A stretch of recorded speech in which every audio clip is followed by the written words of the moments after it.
What's up, everybody? It's Monday night, and you know what that means. It's the Stereo Joe Show. I am so excited. We got another awesome guest on tonight from the band TANTRIC. The second time coming on, Mr. John Loree. He's the drummer for them. He is an awesome guy, so we can't wait to talk to him a little bit later in the show. But first up, we got singer-songwriter Dan Joseph coming on. He's going to be performing for us, and we're going to be talking to him, seeing what's been going on with him. Then up next, we got Justin Bravo, who's in the band The Kind Love. He's a great dude. He's going to be performing and as well singing us another song, so I'm excited. Then after that, we got our buddy Jake Metheny on from Pinky's Brain, who we opened up with at the Sherman Theater with the band Patent Pending. I had a mental break, Patent Pending, which was awesome. And then we also are going to be premiering a new video from the band The Crowning, and we're going to be talking to the singer Micah Martin, who's an awesome vocalist. I wish I could sing half as good as this guy. So the bottom line is we got a kick-ass show for you tonight. But up first, let's get some music rolling while everyone comes in. We're going to be playing a song by Christian Porter. Let's check it out.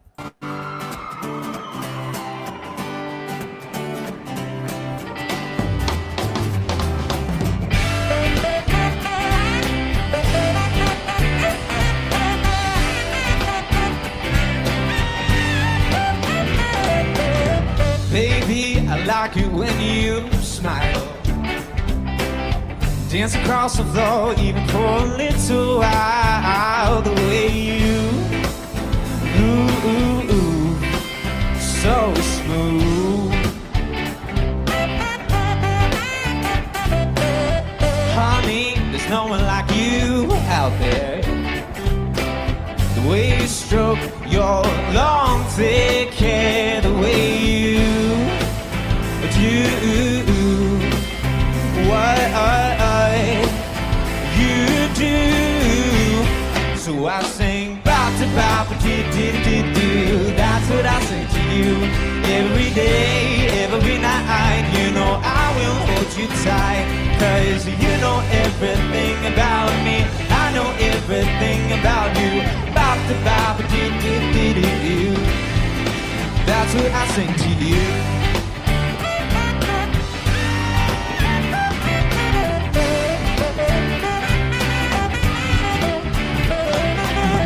Baby, I like it when you call, laughing at my jokes, even when they're not funny at all. The way you do what you do. So I sing ba-da-ba-ba-dee-dee-dee-doo. That's what I sing to you every day, every night. You know I will hold you tight, 'cause you know everything about me. I know everything about you. Ba-da-ba-ba-dee-dee-dee-dee-doo. That's what I sing to you every day. Know there's something going on, but I know in my heart that we just figure out what is all going on for you. So I sing ba-da-ba-dee-dee-dee-dee-doo. That's what I sing to you every day, every night. You know I will hold you tight, 'cause you know everything about me. I know everything about you. Ba-da-ba-dee-dee-dee-dee-doo. That's what I sing to you. Ba-da-ba-dee-dee-dee-dee-doo. That's what I sing to you every day, every night. You know I will hold you tight, 'cause you know everything about me, and I know everything about you too. Ba-da-ba-dee-dee-dee-dee-doo. That's what I sing to you. Oh, that's what I sing to you. What's up, everybody? It's the Stereo Joe Show. I'm your host, Jimmy James. Thanks for tuning in. We got Nick hanging in the background. Let's get him on. What's going on, everybody? Yo, how you doing, man? Dude, I'm doing great. I'm excited for everybody who's joining us tonight, both our guests and whoever is at home tuning in. Please feel free to comment, be part of the show. We'd love to hear from you. We want to hear which of your guests are your favorite. Please just be a part of it, because it makes it just as exciting for you guys as it does for us. Absolutely. And I see some of our guests waiting in the background. What's up, Micah? What's up, Dan? I see you guys back there looking good as hell. All right. Yeah, we got a killer show lined up for you tonight. So you're not going to want to miss it. So make sure you're sharing the links right now so we can get our guests as many viewers as possible. Abby, what's up? I see some of my buddies in the comments now. Awesome. Hey, and you had mentioned opening for the Patent Pending at the Sherman Theater. We're actually heading back there this August, the 26th. If anyone watching is a fan of any Red Hot Chili Pepper music, there's a band Red Not Chili Peppers. They're the premier national recognized Red Hot Chili Pepper cover band. It's going to be an awesome night. We're selling tickets. If you want to get them without fees, hit me up. We got you. Yeah, I'm super excited for that show. We also have a bunch of awesome gigs being planned, and we got a bunch on working on new songs. What's up, Mateo? What's up, Caroline? What's up, Justin? And Justin, what's up? Everyone's awesome. Nick, tell us about that beard. People ask me how the beard gets so nice. Tell them it does not need to be a struggle if you also partnered with the Beard Struggle. They've got products for beards of all sizes. Whether you're brand new to it or you've got a forest on your face, they've got you covered for anything you need. If you're thinking you might break the bank with all those beard products just because you find so many things you happen to love, we've got you covered with that. Use checkout code StereoJO. Not only will they give you 15% off your entire purchase, if you happen to spend $40 or more and live in the US, they'll ship it to you for FREE. And it makes a great gift for any time of the year. Dude, I'm waiting till they get that hair growth serum so I can finally grow a beard and fucking look like a grown-up. It's on its way. Oh, yeah. No, we got some sad news. Remy won't be with us tonight. She's got some stuff going on, but she will be back next weekend, and she promised me she'll be twice as cool. I don't know if that's possible, but we are looking forward to her. Guys, again, please hit that share button right now because we want to get our guests as many people as possible watching. But we got an awesome lineup. Dan's waiting in the wings.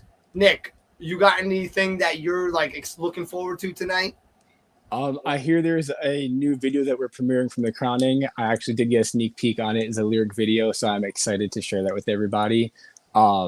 Just getting to talk to John again after it being so long since the last time we've had him on. I'm just super excited to hear how his experience with Tantric has been since he was brand new to the band at that moment when we had him on. And now he's been there for a couple of years. I'm sure he's got some really cool stories. Yeah, I can't wait to talk to John, too. When we first had him on, he had just joined the band. And Tantric's been around since 1999. They were formed by some of the members of the Days of the New. So they got a cool history. And we had Hugo, the singer, and the rest of the guys on. They are freaking hilarious. But John is the newest guy. And now, like you said, he's been there a while. So he's been on their latest album, and he's got a lot of stuff going on. So I can't wait to talk to him. But all right, brother. Well, I'm going to let you go, and I'm going to get to our first guest. I'll catch you later. See ya.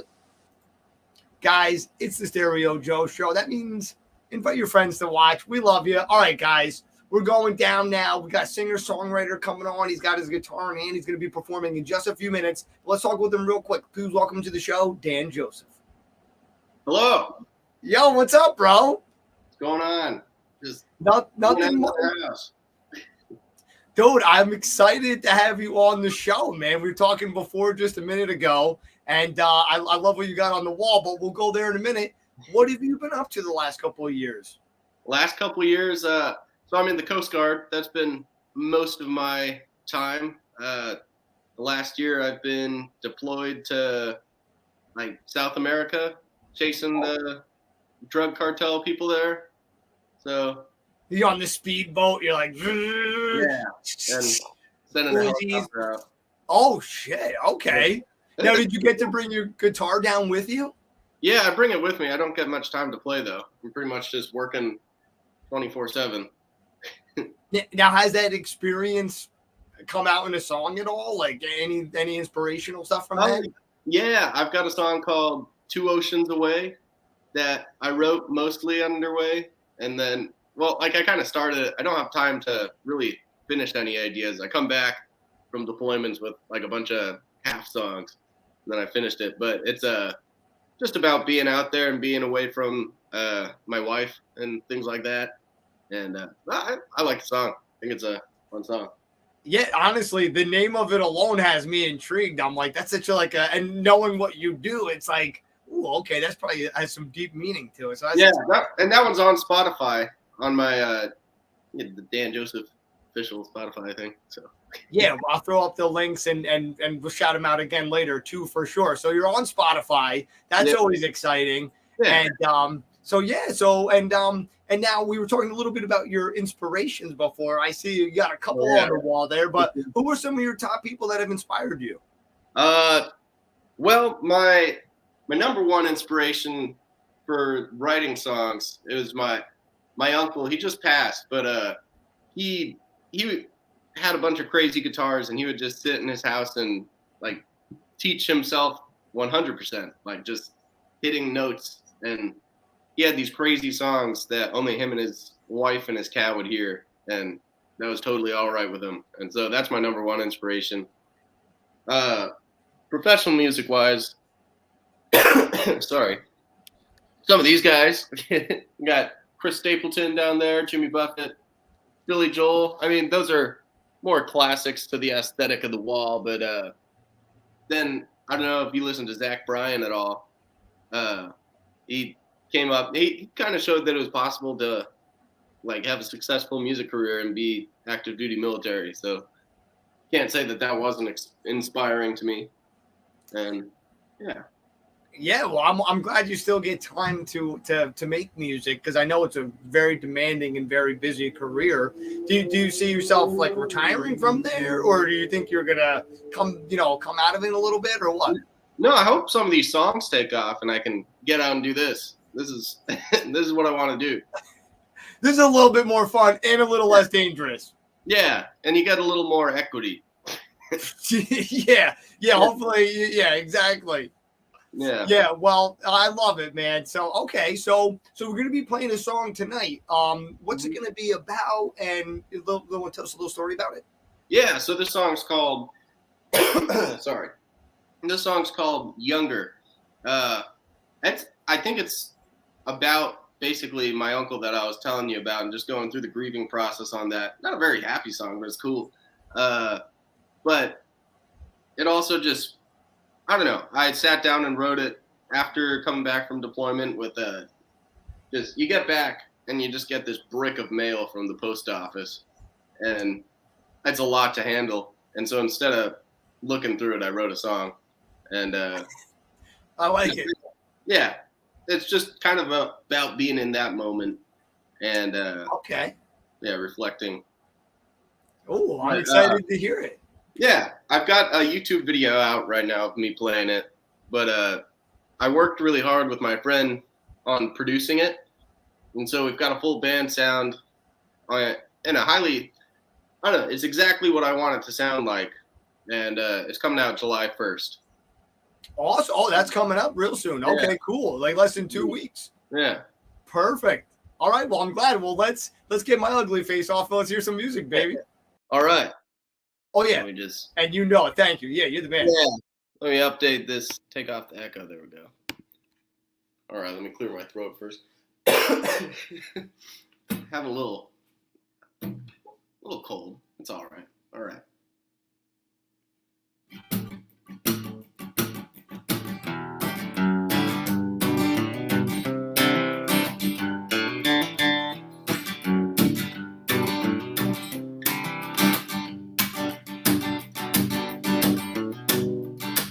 Next to the pile of bills and banknotes and letters I still haven't opened, there's a song that I bled out on a page that I don't have much hope in. And I was hoping it would sound like the way you made me feel when we were younger. I was hoping it would take away this pain and satisfy this hunger, but I ain't getting any younger. No, I ain't getting any younger. But you still take my breath away every time I see your face. And if I die before I wake, at least I'll die in the same place as the woman that I love in the town that I know. We can't let go of today until we let go of tomorrow.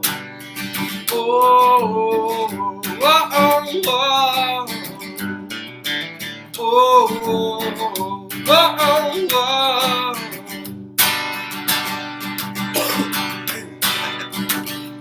And our house is tossed around just like the inside of my mind. I've been meaning to sort it out, but I can never find the time. And it's time to buckle up and just let go if we can stand it.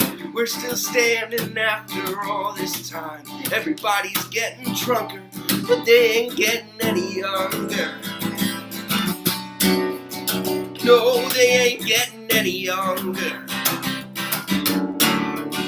And we ain't getting any younger.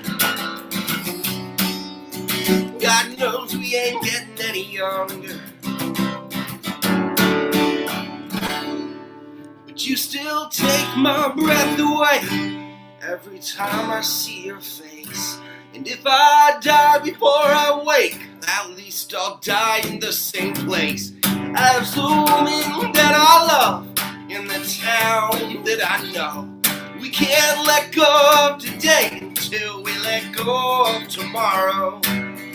Oh, oh, oh, oh, oh, oh, oh, oh, oh,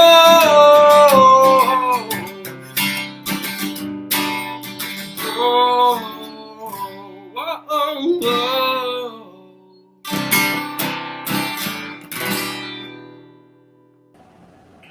Hell yeah, bro. Well, you got equal installation. Oh, let me turn off the audio here.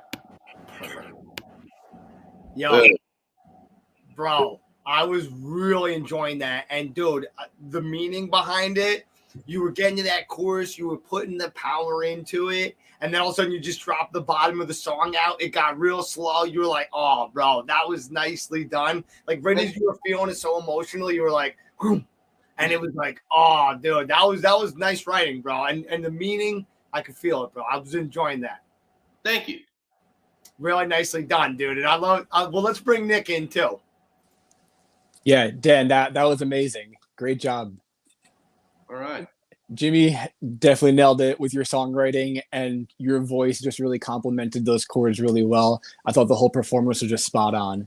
You mentioned you had a little cold. Yeah. You didn't even hear it in the voice at all. That's the first time I performed with a cough drop in my mouth. Oh. Well, dude, thank God you didn't choke, bro. Oh my God. No, that might have been exciting. I don't know. Justin said loved it, and you got a lot of other nice comments too that I was putting on. But really, so all your songs, are they that like? Because I was feeling that, bro. I got goosebumps, no joke. Like during it, I was like, oh man, I could just because dude, time's going quick, bro, and so I could feel, bro. It was nice. But is the rest of your music like that? Pretty much. I mean, it's all like that to me. I don't know how. I feel like that one goes to other people better than some of my other songs. I don't know if that makes sense, but like every song I bleed out. You know what I mean? Like it's a therapy thing. So for me, they're all that meaningful. Some of them are a little more playful than others, though. But that's awesome. And you mentioned that this one in the recorded version on YouTube has a full band sound. Yeah. Is that the vision for everything moving forward, that you want to get a consistent band that you can record this with, or is it kind of like you just pull in different pieces as ideas come? So yes and no. So I'm doing the whole acoustic thing right now because that's what I can do. But at the same time, I do like just unplugged me and the guitar with it. And so I would like to have more of a full band sound for all my songs eventually. I just can't afford it right now. I'm sure you guys know how much it costs to get that kind of quality. Recording is not cheap. No. And especially if you're doing all of it remotely and having to pull in from that, it's even harder. Yeah, it's a hard deal, but I'm just going to keep sending it until it happens. And speaking of traveling and being out there, you had posted a bunch of videos of you being out on boats and some up overlooking the cities. Is there a particular spot that you like to go to that you try to write or just gives you inspiration, just kind of get away from things for a little bit? No, just alone with time. Yeah. Those are the two little ingredients that I need. And also a quiet room. I know I get some alone time underway, but there's always that loud engine sound. So that makes it kind of hard to really hear the strings. Yeah, right. Exactly. Now, speaking of special ingredients, does that involve any alcohol or any little enhancements to help you out there, or what? Oh, no, it's funny you should say that. I don't drink at all. No kidding. Yeah, but I wouldn't have brought that up, but since you Hey, I love it. so I guess getting extra sober. I don't know. Hey, well, whatever you're doing is working for sure. Thank you. Honestly, I was loving it. All right, now this brings me to my next topic. Let's hear a fun fact about you that maybe someone wouldn't know. Fun fact about me.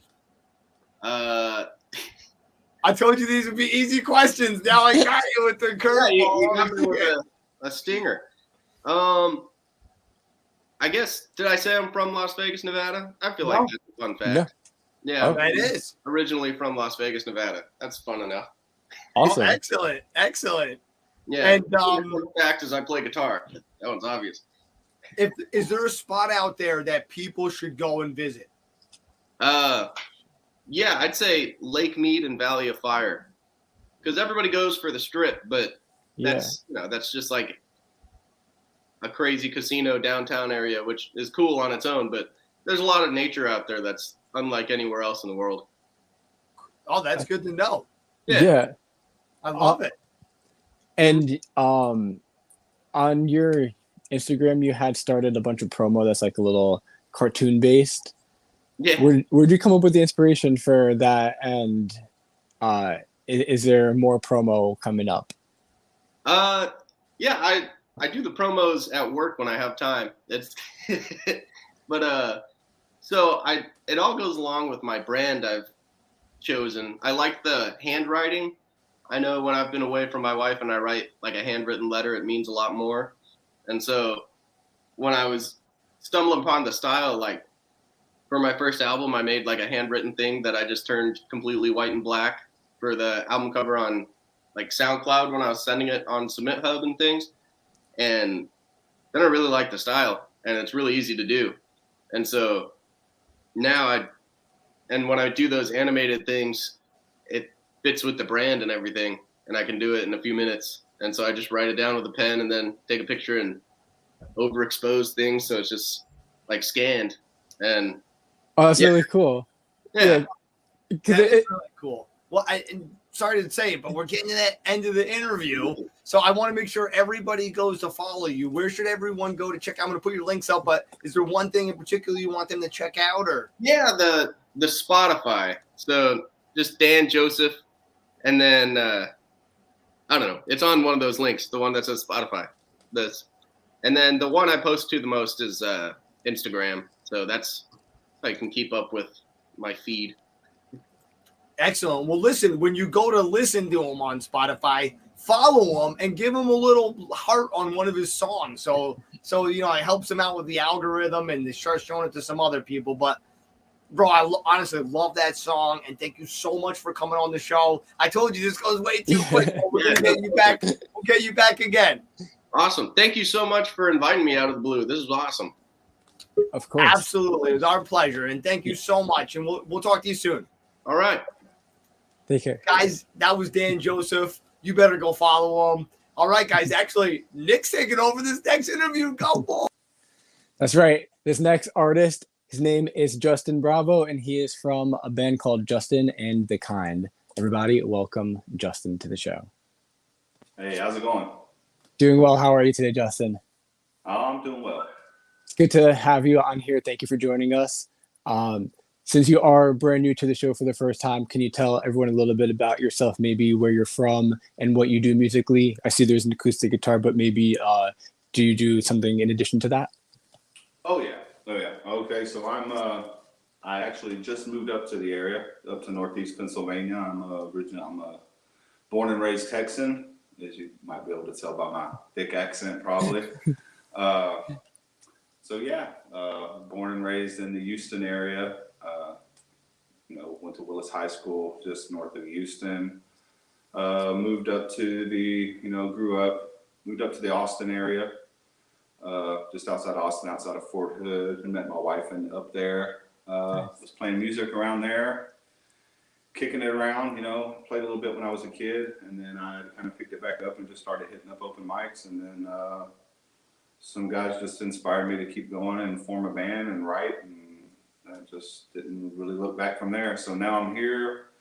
Took a hiatus when my daughter was born 5 years ago, and now I'm up here, and I'm ready to. Always said when she started school that I would start another band again, and here we are. She's going to start school coming up, so I'm ready to start another band. So awesome. And being that you did music down in Texas and transitioned up here, how do you see the difference in the scene itself? Musically is a little bit different, and is it a little bit more lively in one area compared to the other? Music. I mean, I haven't been able to get out a lot. We moved into a crazy house and was able to buy our dream home. It's just been a lot of work. It's an older home, and so I haven't been able to get out much. But the little bit that I have been able to get out is just the scene's a little different. It's a little harder stuff and everything, but I'm seeing a little bit of singer-songwriter stuff out there as well that I think that I'll fit into, and I think maybe shake things up a little bit. Awesome. And congratulations on the house, by the way. And speaking of the scene itself, can you tell us about your music specifically and maybe some of your influences or some artists that people may say you might sound like? I don't know about artists that I might sound like. I mean, inspirations are all over the place. I mean, growing up, my mom listened to, a lot of classic rock, and then my dad was more, the outlaw country type stuff, Texas stuff, Americana, and stuff like the band and things like that, Credence and things like that. And then had the opportunity, my uncle had the opportunity to, start booking a guy and being his bookie for Texas, Gary Stewart, a pretty well-known country honky-tonk singer. And he inspired me to actually pick up and start playing from the beginning. But all I ever really, learned first was, little Metallica intros and stuff like that, things like that, But, what I listened to, as a kid more growing up was more like a lot of, like Alice in Chains, more of the, the Seattle grunge stuff. So awesome. All the other music that I grew up listening to inspired me, so much. And then I can't help but have that country accent, in my voice. So, it's Americana rock, so it's a little, I don't know, it's different. I don't know. Yeah. It's its own thing, I would say. I would like to say. Yeah, we're excited to hear what you have prepared. Do you want to tell us a little bit about the song that you brought for us today? What am I going to play? I'm going to play a song I wrote called Forsaken, and it's basically about just getting away from, getting away from your hometown and the bad things, that come along with it, and not getting caught up in some of the drugs and things like that people that you grew up with, got caught up in, and so it's kind of about like that, and I'm trying to leave that behind, and leave, and I guess leave a toxic person behind as well, a toxic woman as well. So. Yeah, that sounds very deep and very real. So I'm very excited to hear it. I know everyone at home is as well. So I'll get it out of your way. And I'm not sure, do we have you swap the echo cancellation out? Yeah. Okay. We'll have you do that real quick, and then I'll hop out and we'll get to the song that we have prepared.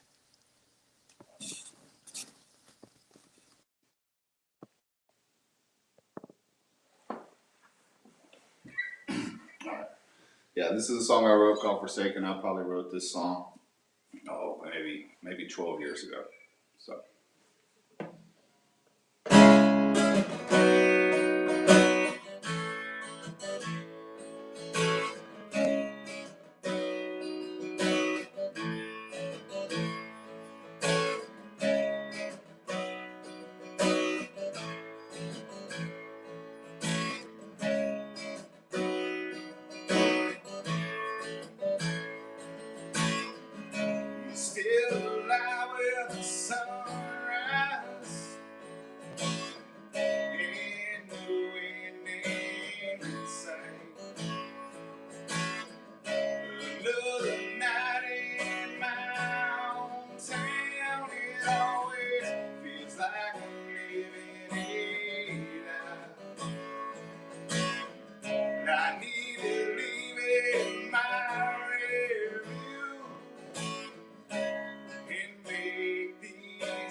tone and the same old song. She always comes around every time she gets stoned, and so I need to leave this forsaken town. This forsaken town. Forsaken town.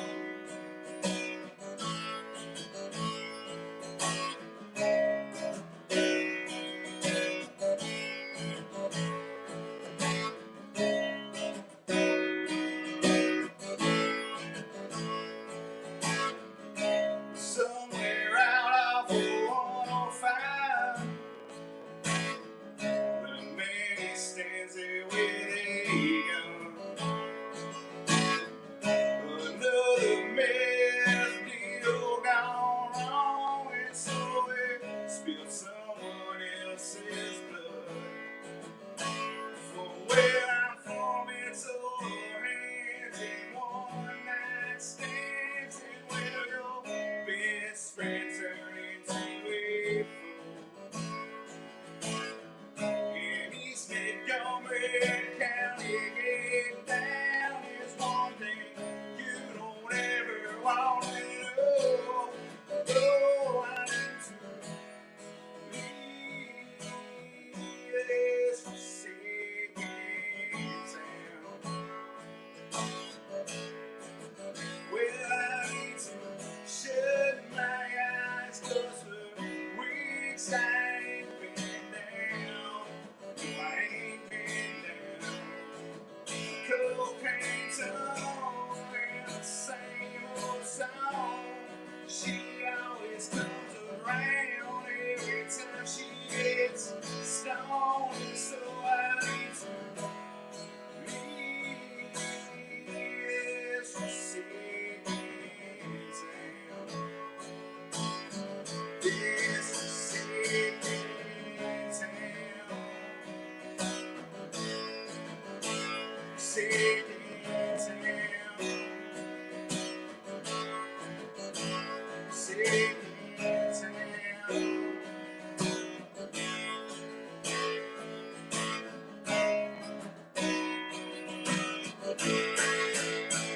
I need to leave this forsaken town. Well, I need to shut my eyes, 'cause for weeks I ain't been down. I ain't been down. Whiskey tongue and the same old song. She always comes around every time she gets stoned, so I need to leave this forsaken town. This forsaken town. Forsaken town. Forsaken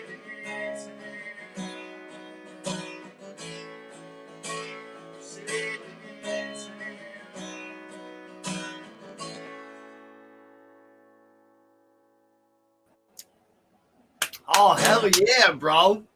Nice job. Thank you. Hell yeah, dude. I was really enjoying that, man. I love that progression. I know I was hearing that before, and I wanted to hear the full thing, man. And I was loving it, dude. I'm ready to lay down the track with you, bro. I'm ready, man. Bring it on. Yeah, and I heard the full 90s grunge influence in your voice, and you mix that with the accent and the deepness. Dude, you have a great sound. Thank you. Thank you. And I was going to say, too, you were talking about your accent before, and when you talk, I don't hear it as much, but I heard it more in the singing. I hear a little bit more of the twang, which is awesome, man. I mean, country's blowing up right now, so you got a good thing going, man, and it's just creeping up more and more north, bro. So I think you're the OG, bro. You're like, I'm from Texas. You guys out here playing country are frauds. I'm the real deal, bro. it's a tough, it's a tough market down there. It's a lot of people playing, a lot of the, Texas music. It's so broad with country and rock, blues, all mixed together. So we're all thrown together in the same genre, Texas country, red dirt kind of genre down in that area. And it kind of sticks you in a box a little bit. And I tried to separate myself from that box, but I couldn't. Those guys were my friends, and they accepted me, and into that circle, and I got a chance to play with some of my heroes and things like that. So it was nice. That's awesome. And I hear in the comments, but it looks like people are definitely hearing the grunt sound. I hear it too.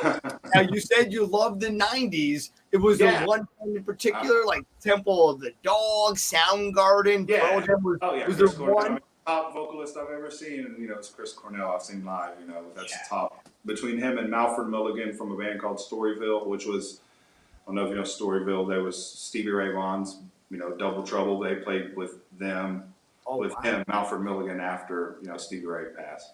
And, that guy, those two top vocalists probably I've ever seen live. I mean, just phenomenal. But yeah, that's big influence. Yeah, Chris Cornell, Alice in Chains, Nirvana, all that 90s grunge stuff, was big, growing up. I'm 40. I just turned 40, so that was big. Happy birthday, bro. Dude, I had the pleasure to meet Chris Cornell, and he was a super nice dude. I was so sad he's not here anymore, and you're not kidding. He was effing amazing, bro. But he really was as nice of a person, too, which I've been actually finding out that a lot of these famous people are actually super humble and super nice, man. But I'm so sad, dude, because we're at that time of the show where it's time to go, man. But what do you want everyone to go check out real quick by you? Well, I mean, you can check out, just keep an eye on Justin Bravo and the Kind on my Facebook page. Like I said, I got some guys trying out on rhythm section this week, actually Wednesday night, I believe. I got a bass player and a drummer coming, so I'm going to try to get the rhythm section tight first and get that together, and then add some keys and some guitar, and we'll go from there. Awesome. So they better go follow you on Reverb Nation, or we're going to leave some ass whooping. We're going to get them if they don't. Yeah. No, but thank you so much for coming on the show. It was so nice to meet you, Justin, and we hope to talk again. Yeah, absolutely. All right. Catch you later, bro. Welcome to the Northeast, baby. We were talking to what's up? Oh, right, hit the wrong button. We were talking before about how your first snow, so good luck with that. We're going to see how he likes it. Guys, everyone, go give Justin a follow right now. It would be awesome. And again, if you're just tuning in now, this is the Stereo Joe Show. I forgot to say before, this is episode 95. I can't believe Nick has put up with me this long. He's amazing. But we got another amazing artist coming on the show right now. We just had the pleasure of playing with Pinky's Brains. We opened up for the amazing Patent Pending. And let me tell you, these guys match our stage energy. I don't know how much smoke they crack they smoke. I hope it's as much as ours. But we got one of the awesome members right now. He plays guitar. He sings. Please welcome to the show, Jake Metheny. Hey, what's up, guys? What up? It's good to be here. Yo, so glad to see you again. It's been at least a couple of months now. It feels like yesterday. Absolutely. What have you been doing since then? So we just played a show about a month ago down in Salem, down in Virginia. Played with a band called Orphan Riot, and they are so talented, like same level as you guys. Maybe you guys are a little higher, but other than that, man, we've been taking a break, writing the next album. That's awesome, bro. Yeah, I know. I love that you're writing some new music. You guys have awesome energy, I must say, and awesome songs. I was like, oh shit, we got to go after them. They fucking tore it up. Now, who is the number one songwriter in the band, or do you guys all do it evenly, or how does that work? So I just joined the band in March. So I'm kind of still trying to put my little spins and fills and whatever on it. We just released an album called Up From the Ashes a couple months ago, and every song on that album was written by Justin, who's vocals and rhythm guitar. For the next album, we're kind of all three kind of pitching in ideas now. So it's really cool. There's nothing better than that. And I am floored that you just joined the band because, bro, you seem like you were the man on there. I'm surprised to hear that. I appreciate it. We, I think before that Stroudsburg show, we had 3 practices. Yeah. Oh, damn. I can't believe it. So how did you hook up with those guys? How'd you meet them? So our drummer, his name is Mike Waslick. He was actually our singer. I was in a cover band, I think 3 years ago, something like that. He was actually our singer in that band. And I want to say in March, I started looking to get back into the scene a little bit. And Mike actually mentioned that he played drums for this band called Pinky's Brains. And they were looking for a lead guitar player. So here I am. Yeah. I love it. And how did you end up as a lead guitarist? Like, was there an artist you were like, damn, I got to be that person? Or where do I start? So my grandpa played lead guitar in the 60s and the 70s, like way, way back when. And he was a lead guitar player, but he also did a lot of singing. So I used to go to his garage and he would play these really bluesy, like rock and roll solos. And cat's meowing on the door. But man, he can tear it up, but I don't know, he's just on another level. So I always looked up to him being able to play those kind of solos. And of course, you know, growing up, the cool guitar solos and the songs, stuff like that, you always want to be able to do that. So was there one artist like on those songs that you were like, shh, I gotta do that? Like a Van Halen or stereotypical, but yeah, there was Van Halen, there was Joe Walsh from the Eagles, you know, Hotel California. I had an iPod Touch in 7th grade. That was the only song that was on it. So yeah. You got to know it good. Oh yeah. That solo's amazing. I used to air guitar every morning before school, you know. That's awesome. Yeah, these kids today don't know the struggle. No, absolutely. I mean, I am one of those kids, so, you know. It's so funny. I would have never guessed the Eagles were one. And Joe Walsh, I love him, and even his solo work is amazing. Man, Joe Walsh, he's an all-time great. Like, he is right up there with Jimmy Page, Jimi Hendrix, Stevie Ray Vaughan, all those guys, you know. Great songwriter too. It's Absolutely. Like amazing. I'm so excited. So we're actually playing a video by you guys. Yes. So this is one of our performances. It's actually my first performance with Pinky's Brains about, I want to say 4 weeks after I joined the band. So. Nice. Oh shit. So you like jump into things. And let's give a shout out to Justin in the audience. What up, Justin? I love it. That's what it's about, man. Supporting each other. I love it. I don't see my saxophone playing, Hunter Dean, if you're watching, you son of a bitch. No, but all right, let's get to this video. This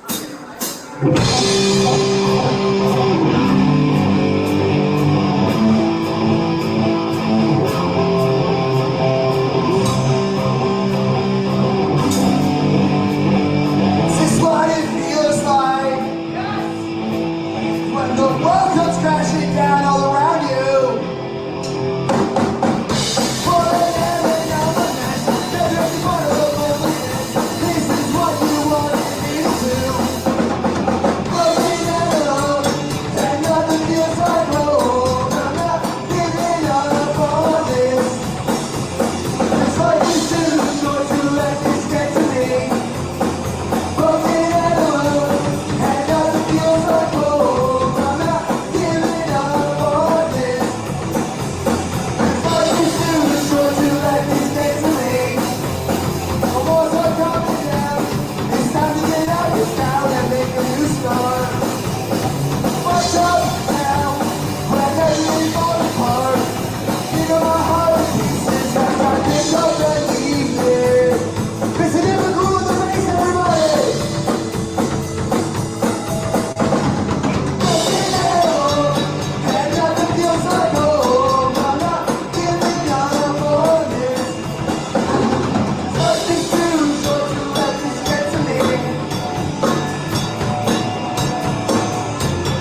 nothing like rock and roll, bro. I love it, man. Again, that energy. And dude, what is that guitar? I need it. Okay, so that is okay, man. This is gonna go back. So for about 2 years, I was absolutely obsessed with hair metal, like Poison, Motley Crue, Quiet Riot, like all of them. And I wanted a guitar that looked like that. And so that guitar is an Ibanez RG 450 DBXL or something. Dude, the Ibanez's are nice, man. They are so good. That was my dream guitar for a solid 2 or 3 years until I finally got it. So, dude, that was it's good to see you, man. Hey, Nick, what's up? That was a killer performance, amazing guitar. And I have a question. Do you guys do anything to warm up beforehand? Do you like do anything to get in the mood to get your energy up, or just to like, or does it just come naturally? So, like I said, we've only played 3 or 4 shows together, so I don't really have that whole thing. That was actually my first professional gig as a guitarist. So before that one, I jumped around a lot backstage. Nice. That was about it.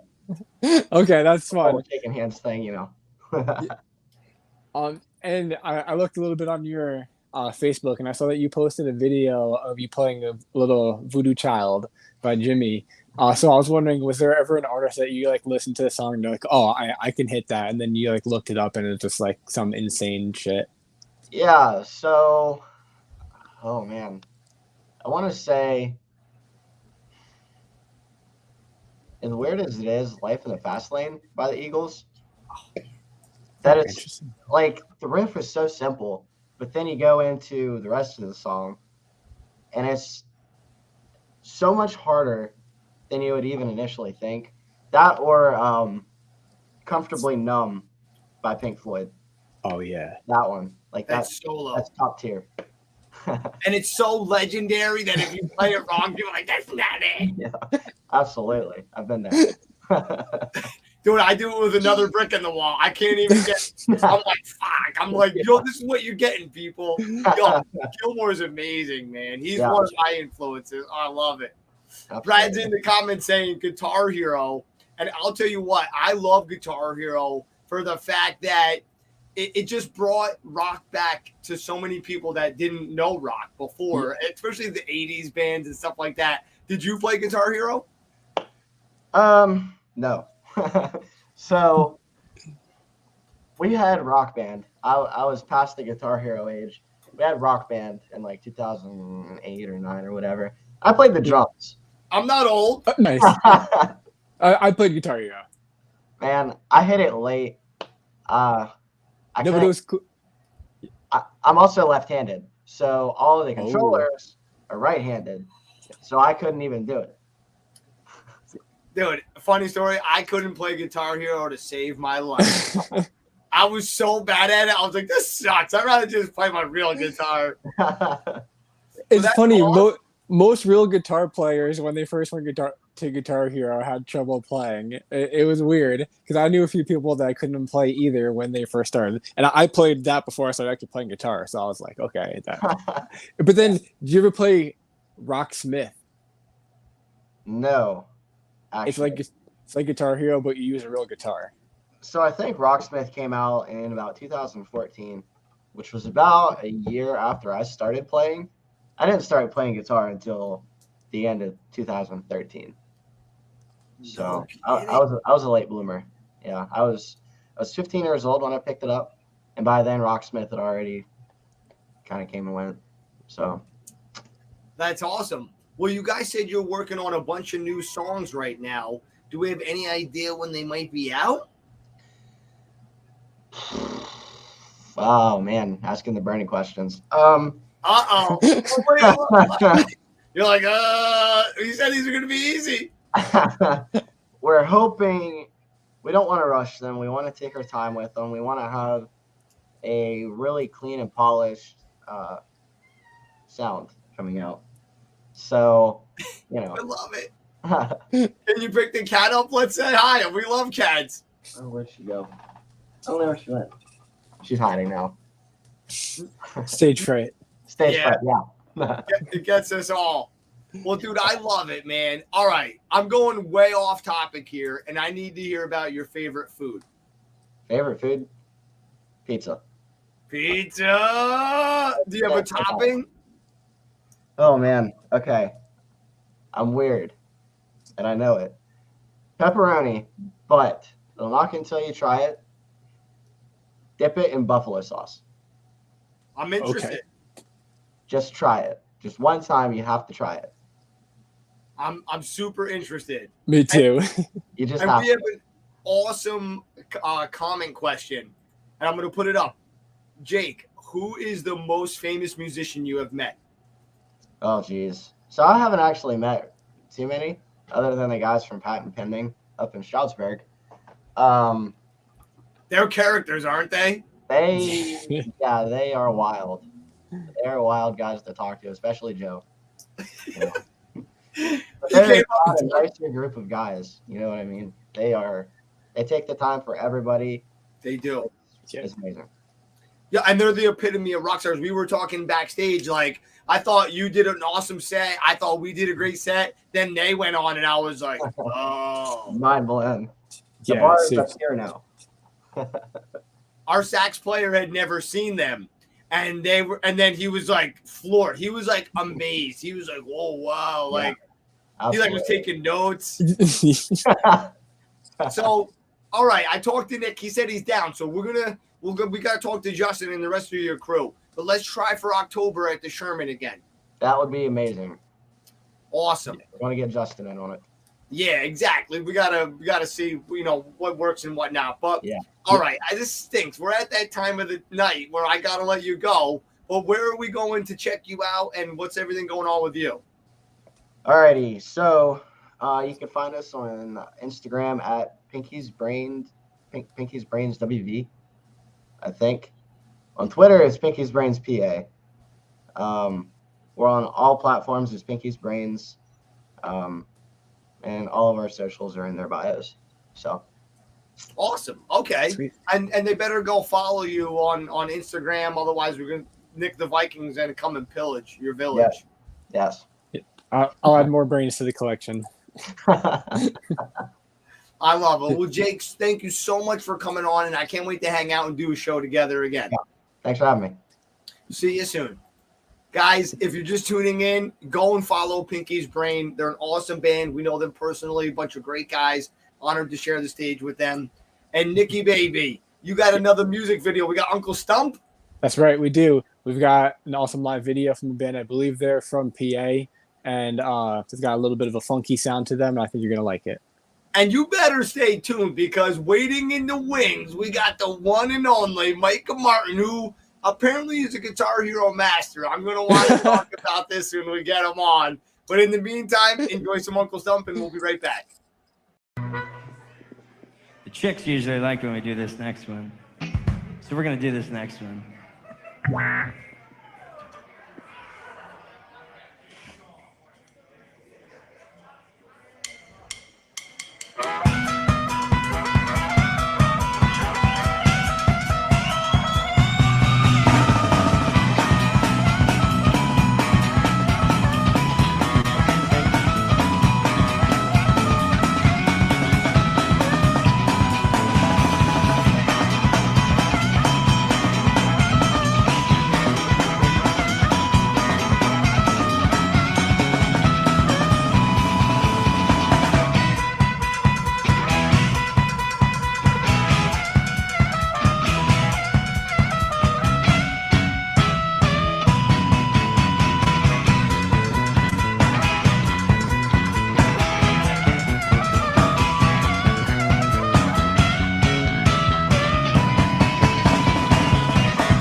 Old MacDonald sitting on a fence, feeding his meat with a monkey wrench. Big old fence knocked it down, feeding his meat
is taking it over. We're heading back to PA to welcome our friend Micah Martin from The Crowning. Wait, you cut that amazingness short for this? I mean, that was incredible. I wanted to hear the end of that. We'll be sure to go back to this on another episode because I'm actually really interested to see where that song goes, because that was like some bluegrass dubstep, like something I've never heard before. Dude, verse 1, the lyrics were genius. I don't know. I thought this was a family show, but since it's not, watch out. I'm drinking whiskey, and we're talking about Old MacDonald beating off all over town. That one slipped through the censors. But wait, you've got censors? No, it's me. I was gonna say, what show is this? Word on the street is that you're a Guitar Hero legend, and the big question is, which is the best Guitar Hero game of all time? Correction. It's my fiance that is the Guitar Hero legend. She destroys me at Guitar Hero. I don't even know which one it was. I was, first of all, you're never too old for Guitar Hero, right? There's no age, right? So I don't care if you're 60 or 16, you got to pick up the Guitar Hero. I actually didn't play it a lot. I never had it until about a year ago. As an adult, we went to we went down to one of those used stores and got like the old Xbox and all the things. And nice. Turns out my fiance is killer at Guitar Hero and destroys me. It's one of the few things we actually fight about. Guitar Hero destroying family since 2001. Exactly. Yeah. No, that's awesome. But it's great to have you back. Yeah, since 2022. Yeah. It's really great to have you back on the show. Yeah, great to be with you guys. For those that may be new to you or new to the show, can you tell them a little bit about you and what you do in The Crowning, and then just what The Crowning is as a band? Yeah, that's a loaded question. So I sing, play guitar, do a lot of songwriting, share a lot of the writing responsibilities with Ace. He's our drummer. So him and I've over the last few years really kind of collaborated a lot on our writing. This new EP we got coming out. He actually wrote a bunch of the songs for it. I write all the lyrics and stuff, but he's quite talented, not just as a drummer, but he does everything. He actually, not to get sidetracked, but this new EP we're putting out, he actually produced the whole thing himself, which is really impressive. So huge shout out to Ace, who's not here. And he's a monster on the drums. Oh my God, there's no one better. Yeah. And do you have an expected release date for the EP? July 6th, I believe. Okay, very soon. Pretty soon. We've been working on it for like 2 years, just because life happens and COVID happens and whatnot. And shout out to Lisa, our bassist, who's about to have their first baby any day. So The Crowning is currently on show hiatus while Lisa crowns her first child. The Crowning, we are like rock band, like Foo Fighters and Deftones, and some of this new stuff is a little bit on the heavier side than we've done in the past. Kind of just, I don't know. How would you describe it? I'm a terrible person to ask how to describe it. It is a tough one to gauge, because Ace is like going nuts on the drums, but it's like you have the chillness of your voice and the guitar and the rhythm. It's almost like a Five Finger Death Punch meets Foo Fighters, but more to the chill I'll forgive side. that first reference. I mean, you might as well have called us Nickelback. Oh no, I apologize for that. That was definitely not intended at all. You ever seen that? No, I'm just messing with you. You ever seen that meme? It was like the Five Finger Death Punch tour bus, and it was like, "This is the craziest dump truck I've ever seen," or something. I don't listen to this. I'm just obviously going by what social media says. But no, I love it. That's awesome. And actually, back to the new EP, because I'm very interested in it. Was there one song in particular that you just had a lot of fun either creating or recording? Yeah, I would say. They're all. It's a 5-song EP. So the one we're playing tonight, this one was one Ace brought the music to me, and like just instantly found the hook and just ran with it. Very few times. Like it's rare for me when sometimes the lyric writing process takes a long time. I'm not one of these like Eddie Vedder types where I just have like books of poetry that I just go and just like try to, find a fit for. But this is one of those few songs where it just like the hook hit me right away and lyrics came out. But really, I'd say that probably the most interesting one is the last one called "Cold and Calculating." It's probably the most it's the edgiest, most progressive track we've done. So a lot of different parts and harmonies, like guitar harmonies, and it's very dark, like dark in the sense of like both lyrically, melodically. It is actually so two songs on this record were about record. Is it fair? Can you call it a record even though it's an EP? I don't know. Yeah. I think so. So two of the songs I wrote a few years, kind of over the process, a few years after the school shootings down in Florida. And then it was crazy because now here we are 2 years or a couple years later, whatever it is. And we're dealing with this again, but the song "Cold and Calculating" is about a kid who, goes and shoots up a school. Obviously that's a very heavy topic. Yeah. Of course. But it was definitely, it's like kind of the strangest and weirdest and most different thing we've done. And it's one of these songs where I had just kind of come up with a riff, like, man, probably 5 years ago when I first started the band. I just had this riff that I've been messing around with for years, and finally over the years it kind of came to fruition. And it was a lot. I mean, musically it was a lot of fun to kind of develop and work on, because it kind of goes all over the place, right? It's very I would say it's like, probably, I think someone said it was like our version of Bohemian Rhapsody, right? It's like kind of, lots of different sections, but very cool. Yeah. So, I guess you'll have to, if you've heard it live, I guess you'll have to wait till the album comes out. 'Cause it's not one that I think we're just going to kind of lead with, because it's probably the most different one we've ever done. And it might be one of those things that's just by, kind of a B-side for a lot of, it's not like, we put out most of our songs that we kind of lead with, or, we write like what pop grunge, I don't know, whatever you want to call it. That's a fair genre to put towards. Is there such a thing?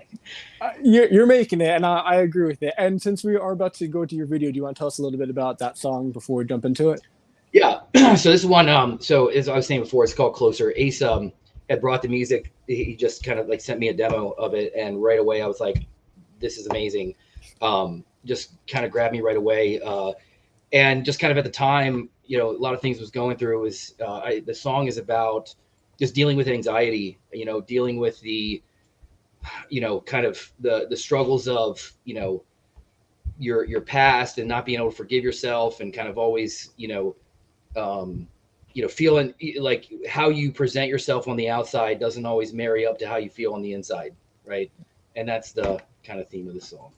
Yeah, that's very deep and real, and I'm excited to premiere it. I did listen to it a couple of times already. I know everyone else is gonna love it too.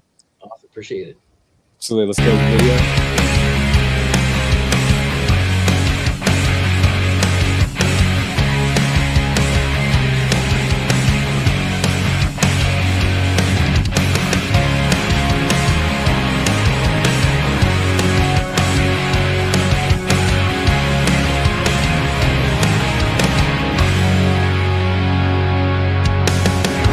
It's getting harder to breathe with every word I speak.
Guys, and girls, if you're just tuning in, we're talking with Micah Martin from The Crowning. That is going to be one of their new songs coming out. You heard it here first. Let's get Micah back on the show.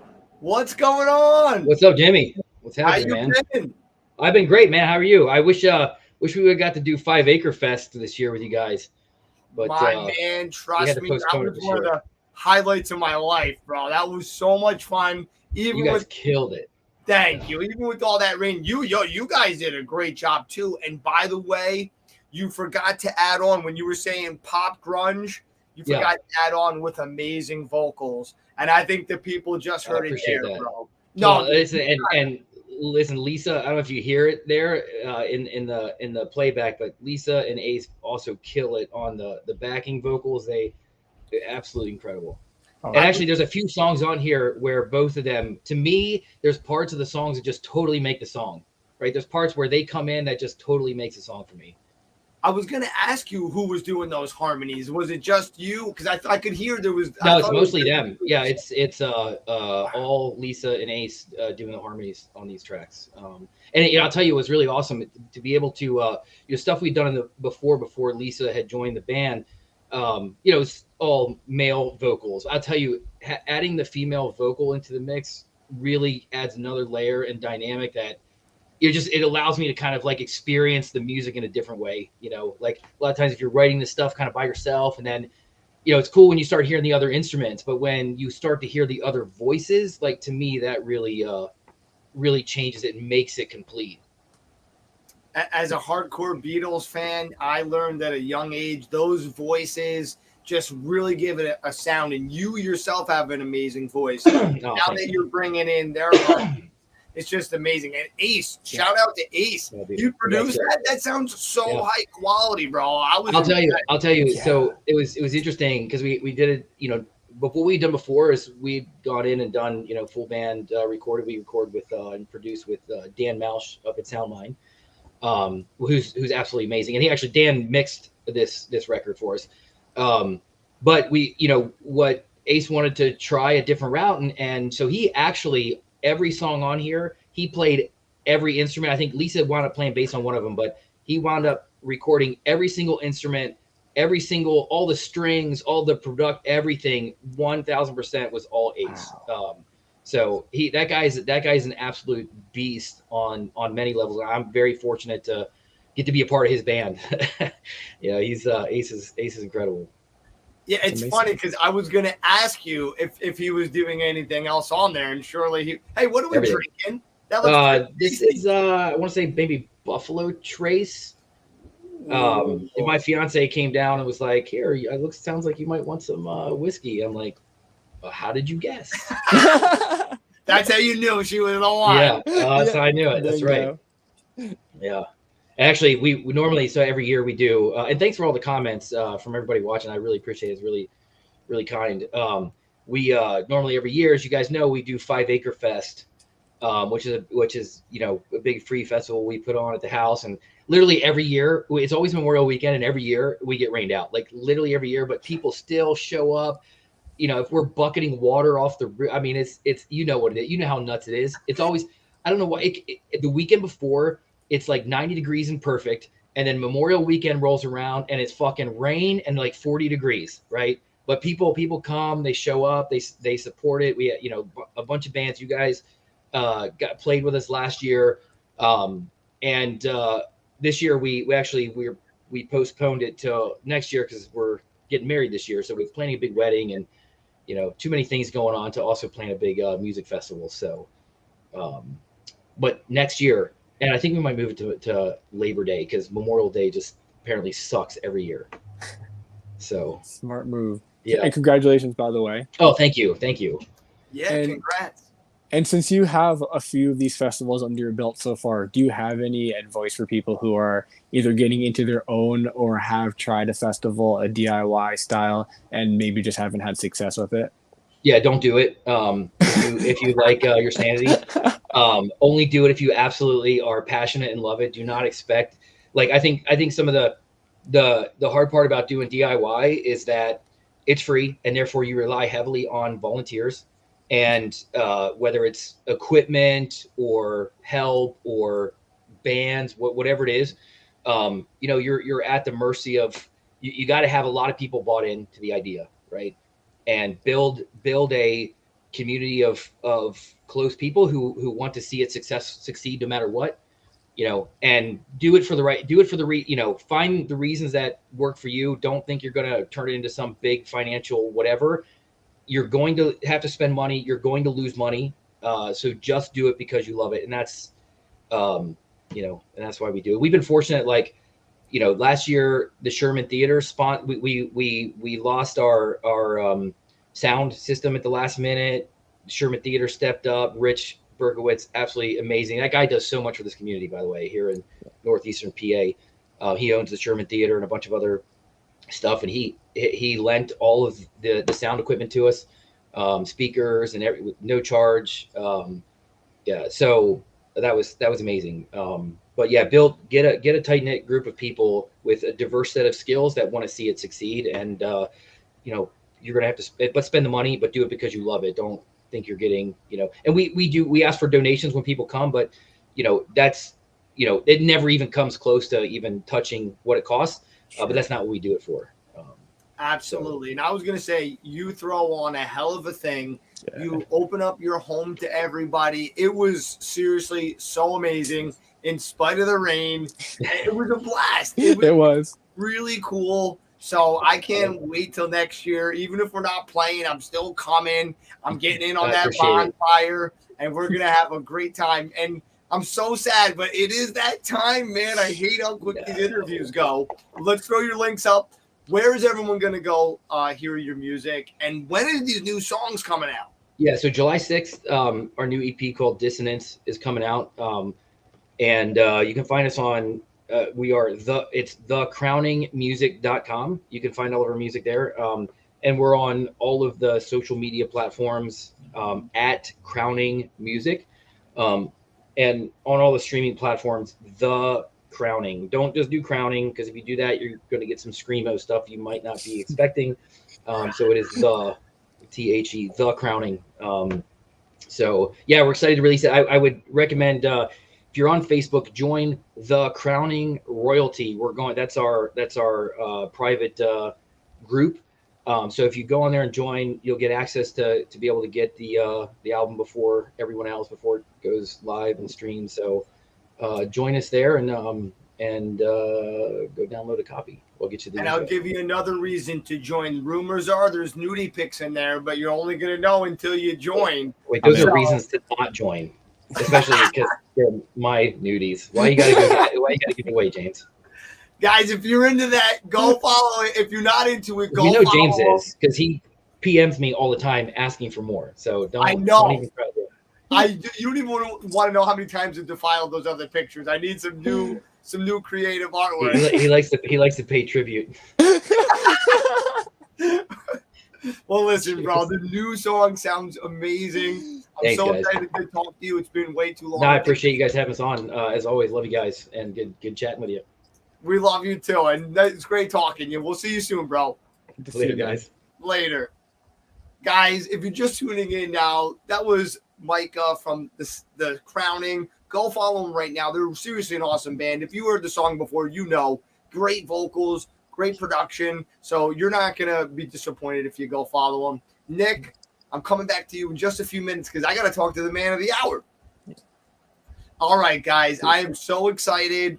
We got sitting backstage the drummer of Tantric. This guy's awesome, dude. On top of being an awesome drummer, he's just joined them a few years ago, and the last time we had him on, he was just the newbie in the band. Now he's been with Hugo and the rest of the gang for a couple years now.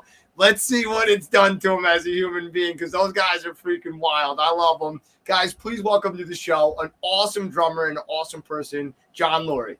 Woo! Yeah. Yeah, Oh, what's God. going on? You know what's crazy is I'm just looking at it like I just saw Micah's little bit and I was like, man, he's got a legit setup and Jimmy's got a legit setup and Nick's got a legit setup and I'm in my car.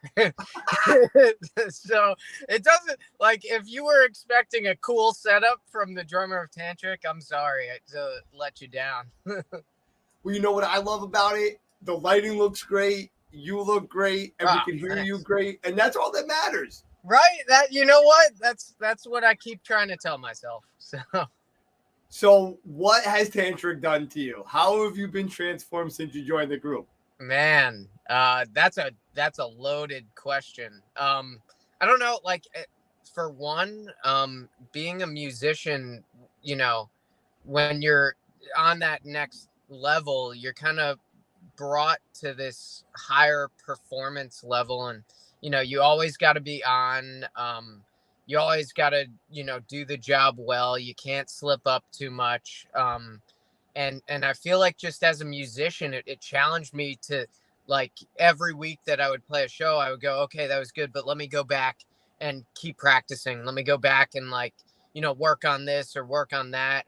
Even outside of the music, like, just how to better market the band or promote myself or promote the guys or whatever. Like, it's like this new essence of responsibility, which is crazy. It's just weird. Yeah, you definitely joined the big leagues with them. I mean, you guys play so many shows. It's amazing. Yeah. It's like, I think at least 150 shows a year, if not 200, somewhere in that ballpark. It's crazy. It's just like, we call it the Tantric Forever Tour because it'll just be till we all die. Like, that's just it. It just keeps going and going and going. I love it. And you're a Jersey guy like me and Nick. Yeah. And now you're traveling everywhere. What's it like to be on the road so much? It's awesome. It's like not at all what, you know, everybody expects. It's long hours. It's like people, I feel like, just think you appear, like you teleported to Indiana like that morning, and you're just like, hey, if you guys have, like, you know, a couple hours to kill, we'll take you out on a boat, or we'll take you here or go there. And I'm like, we have to drive 8 hours to get to where you are, or like I have to fly all day just to get to the show. So honestly, like, the travel is just long, and sometimes, like, you know, missed flights or flat tires or whatever. But seeing the sights and seeing the country, like, more than I ever did. I was like a, you know, local Jersey guy, just tri-state area up and down the East Coast, and now it's everywhere. It's all across the country. It's crazy. I love it. And I'll tell you what, we had the pleasure of opening for you guys one time at the Stanhope House, and let me tell you about a party. You guys bring the party. The people are ready to party.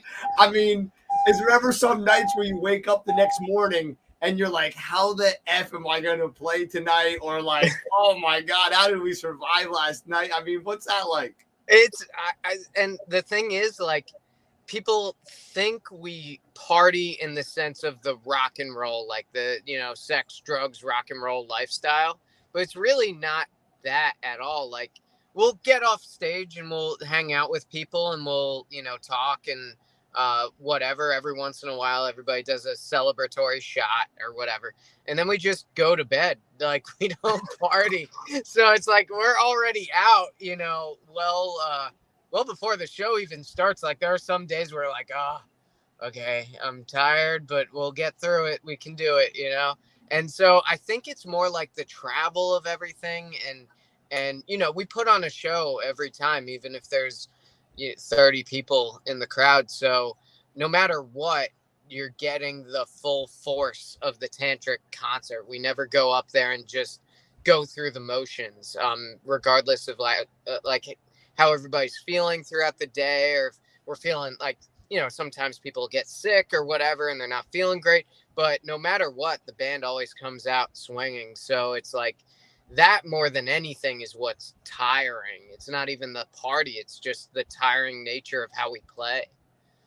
Yeah, you put it all on stage.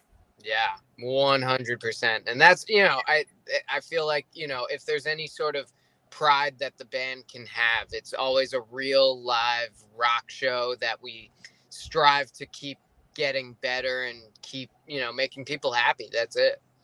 Well, I'll tell you, your crowds love to party, and they are rowdy. Trust me. I was like, damn, this is a freaking fun, like, concert goers, honestly, man. Like, it was wild time in the audience. I was like, yeah, these guys are cool. So they are like, it's crazy. There are some tantric fans that live for it. Like, they'll go, oh, we just drove 8 hours to come see you guys. I'm like, why did you do that? Like, you saw us like 10 times last year. What are you doing? But man, it's a really, the people that are in the tantric fan base are very diehard, or they're like, oh, I know that song from years ago. Yeah, that song was sick. So it's like we get this opposite ends of the spectrum, like super diehard, or like, yeah, I know that song. It's never like, just normal. I don't know. I love it. And now that you got so much, like, I mean, you had it already, but now you have like, you're a total veteran of the stage. What's been one of your best memories or experiences so far at one of these shows that you were just like, oh my God, I'll remember this forever, or I can't believe that person's wearing that shirt with Hugo's face on it, or something like that? What's weird is I always have that moment. Every night when we play a song, we usually play morning towards the end of the set, and I always have that moment of like, wow, it's not going to last forever, and it's not going to always be like this. It could be better, it could be worse, but I'm here and I'm doing it right now, and every moment in that moment is like a blessing. If the show's got all these technical difficulties, or stuff's going wrong, or there's like 10 people and you're like, why are we here? I still have that one moment of like, wow, this is really cool. But there have been those shows where we've played, thousands of people are there, and you're like, wow, this is it. This is like the thing that I hope to keep doing the rest of my life, because this is great. It happens all the time, but there are those little nuggets of like, this show was, here, this show was the show, and it was great, and how are we gonna top that? It's awesome. I love it, man. And you've been on the road a lot. Did you get to meet any other musicians that just blew your mind, or anyone famous? You were like, oh, I didn't know if I was ever going to be able to meet them, or something, anything like that? Yeah, it's really cool. I've met a lot of drumming heroes of mine from this genre of music, and for example, Cody from Hinder, Cody Hansen from Hinder. I loved Hinder growing up. Like, I had, all the records on my iPod, and I would study his drumming licks, like all of his stage presence things, but also all of his like heavy hitting drum grooves or fills or whatever. And I was like, that would be so cool one of these days to meet him. And we got to do a festival last summer with them. We got to do a run of shows in February with them. So it was like, wow, this is like really neat. It never occurred to me that I'd ever meet somebody like him. There's also another guy, his name's Dango. He's Scott Stapp's drummer. And he plays with everybody. The guy's like a Nashville cat, just does all the Nashville scene, but also goes out on tour. He was just with Kurt Dimer opening up for Yngwie Malmsteen, the shredder. And so they were all on tour together. But anyway, he's always been a drumming hero of mine. And, we talk and we have conversations. And it's just like, it's really cool. You start to realize like how small and tight-knit the community is in the sense of like everybody knows everybody is pretty awesome. It really is. You know, we've been able to talk and meet so many amazing musicians like yourself just from this show. So Yeah. I know how it is. And it's amazing. These guys are so cool, so nice. And, you know, you would think, because it's funny, at some of the lower levels of music, there's a lot of ego. Sure. But at the top, I've noticed it seems like there's less ego and more humbleness. So that kind of blew my mind. And anything like that with you too, where you were just like, wow, I you know, would have thought this was different, or you know, any aspect like that. Yeah, I mean, there have always been those times where it kind of surprises me, like how cool some people can be and how nice, and especially people that have been on the bigger stages or have done, you know, this way longer. You know, you go, I don't know if I should talk to him. Like I got to meet Scott Stapp, and for me growing up, like I had the Creed greatest hits. I had, you know, certain Creed albums that I downloaded on my iPod, and I was like, man, this guy's so cool, and you know, can you take me higher? Like, it's just sick. And so I got to meet him. I'm like, this guy's not gonna care who I am, you know. I just want to say hi. But he was cool. He was like, yeah, you know, oh, you're with Hugo, and yeah, we used to go back and tour together, and you know, we were on the Rise together, and I was like, man, this guy didn't have to take the time, but yeah, he did, and it was very surprising. But yeah, there are those times where we meet some bands and some people, and we're like, they are super nice, and they didn't have to be, you know. So it's kind of cool. Yo, and that's you, bro. And let me tell you, if you guys ever have any downtime, we're swooping right in, and I would love to jam with you, bro. But anyway, but yeah, yo, the last time you were on the show, we were talking about my favorite thing to talk about, which is the Beatles. Yeah. And you mentioned that you're loving Paul. And recently, like, you know, Nick and I have been like trying to like decipher the, you know, some of the greatness of the Beatles and to how to incorporate them. And, you know, I knew so much Beatles. I know like the words to every song, and I always would shit on Ringo. And I was just like, but after listening to him this last time, it hit me like a ton of bricks. He was a super creative drummer. Even though it's more on the simple side, he did a lot of interesting things that I just never hear any other drummers. Like, what's your thoughts on Ringo?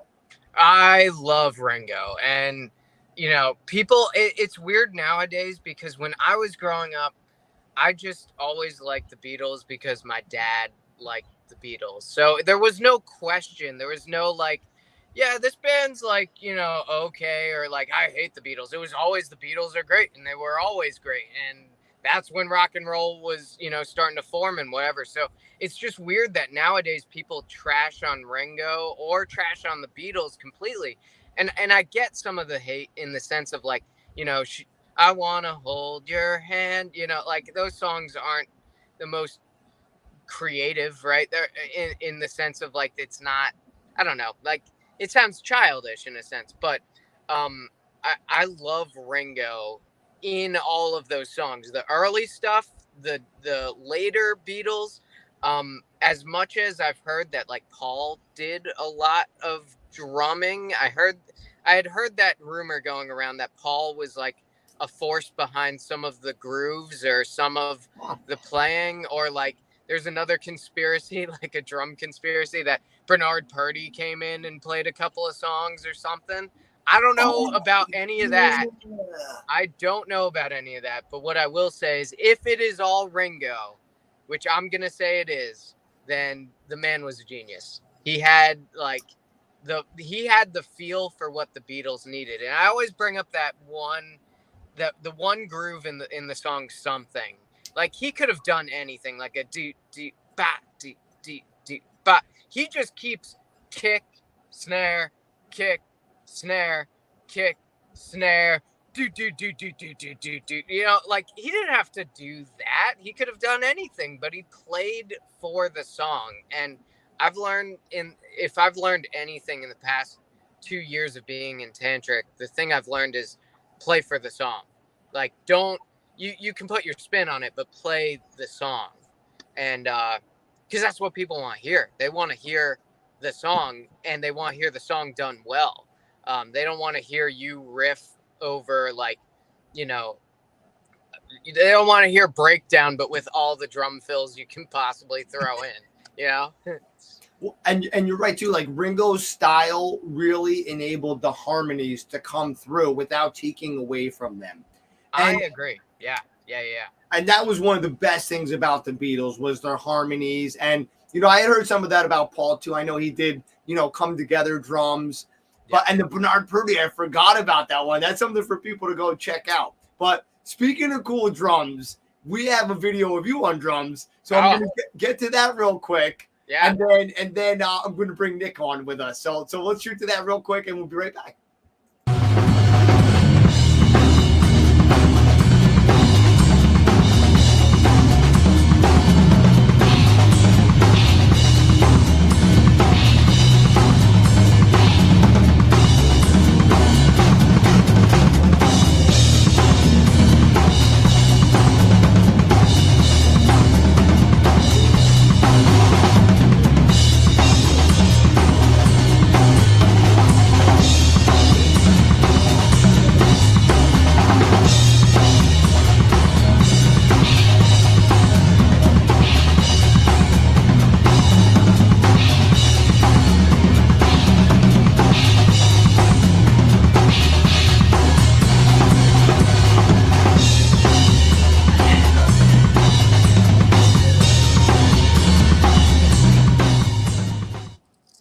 Yeah, guys, that's John Loree, and he's in the band Tantric right now. We're talking to him. He's telling us everything about it.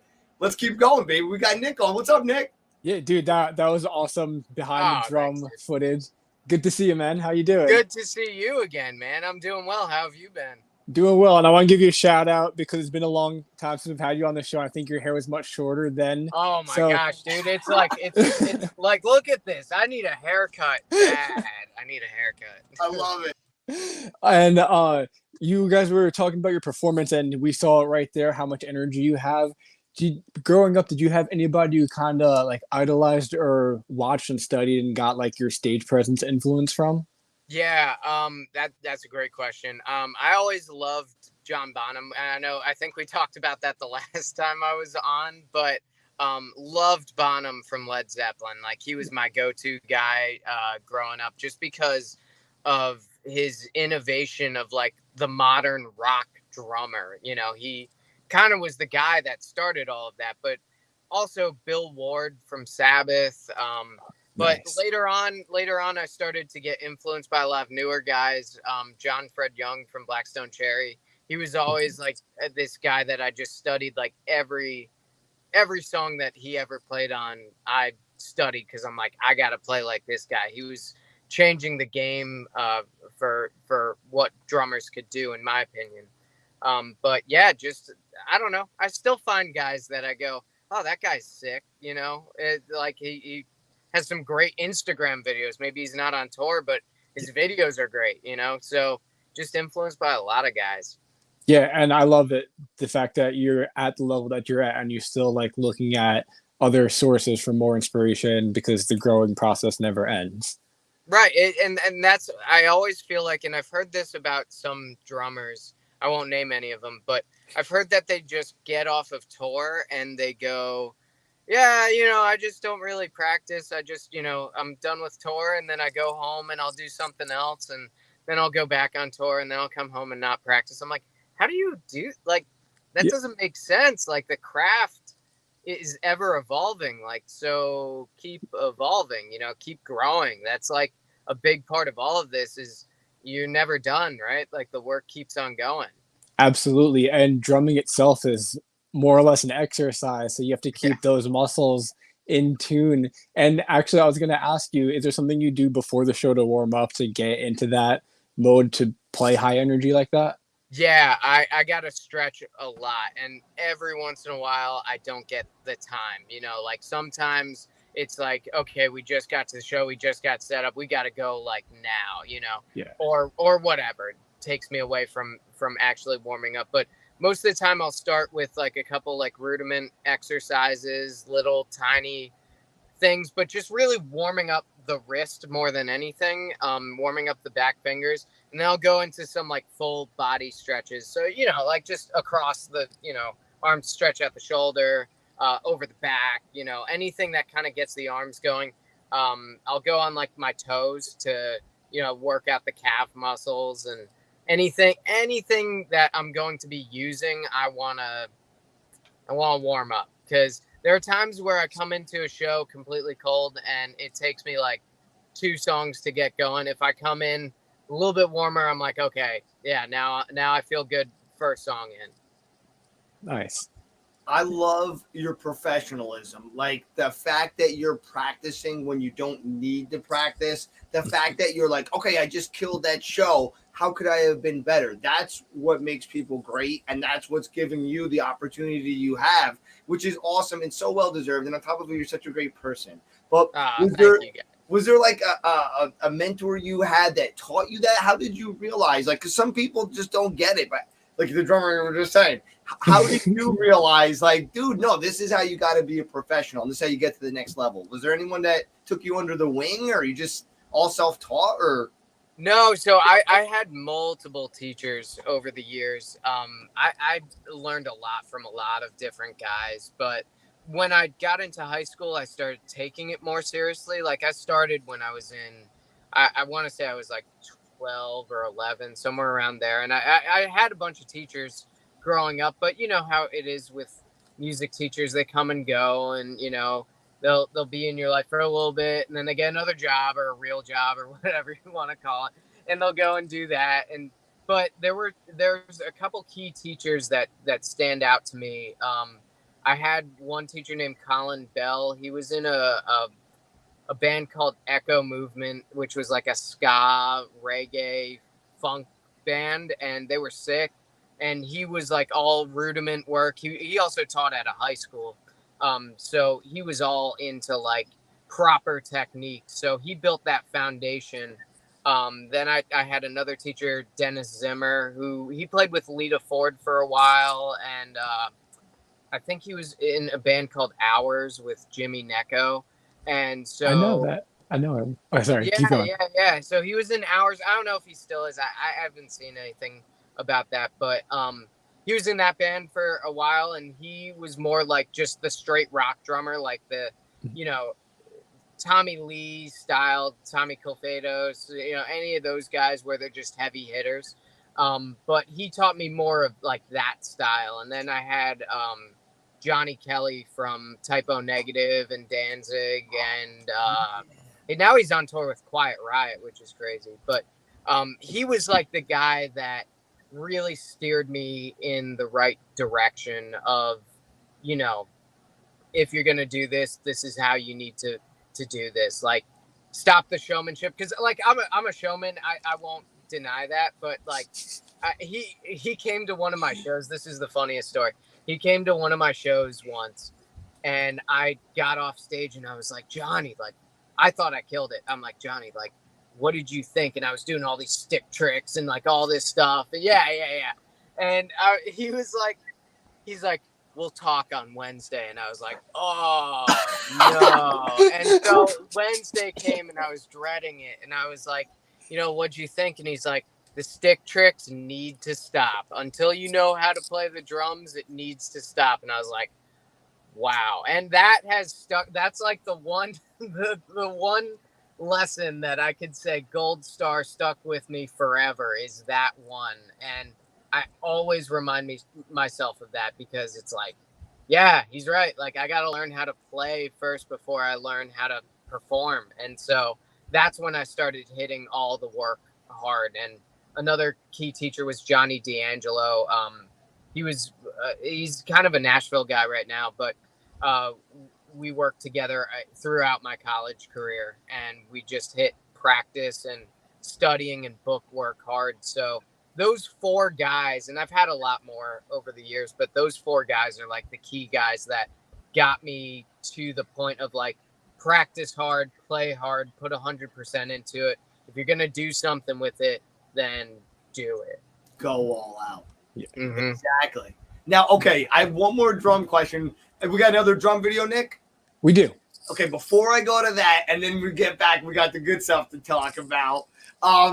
Real quick, so you're definitely a solid rock drummer, but is there any other like secret styles you love to play that maybe people wouldn't know? Jazz. Love jazz. I love playing jazz drumming, and I try to incorporate some of that in my playing, you know, regardless if I'm playing rock or whatever. But I love jazz. I love funk. I love those styles that don't require a heavy hitter, because at the time it wasn't what I was good at. Like, I was good at the heavy hitting. So I was like, well, if I want to challenge myself, let me dial it back. And I had to do jazz in college and whatever. So it was like this whole new world of drumming that I didn't really study or knew existed. And it just made me fall in love with it. So on the side, I love to play jazz. I even love to play anything that doesn't take a heavy hitter, like just country or whatever, you know, like play whatever. Yeah, what I love about jazz drum, they're riding that ride all the time. Yep. And then the way they hit the snare, you know, sometimes they're hitting it so soft, and then sometimes they're like giving it that nice little wallop here and there to really accentuate some of the hits. So it's really cool, and it's cool that you're able to bring that.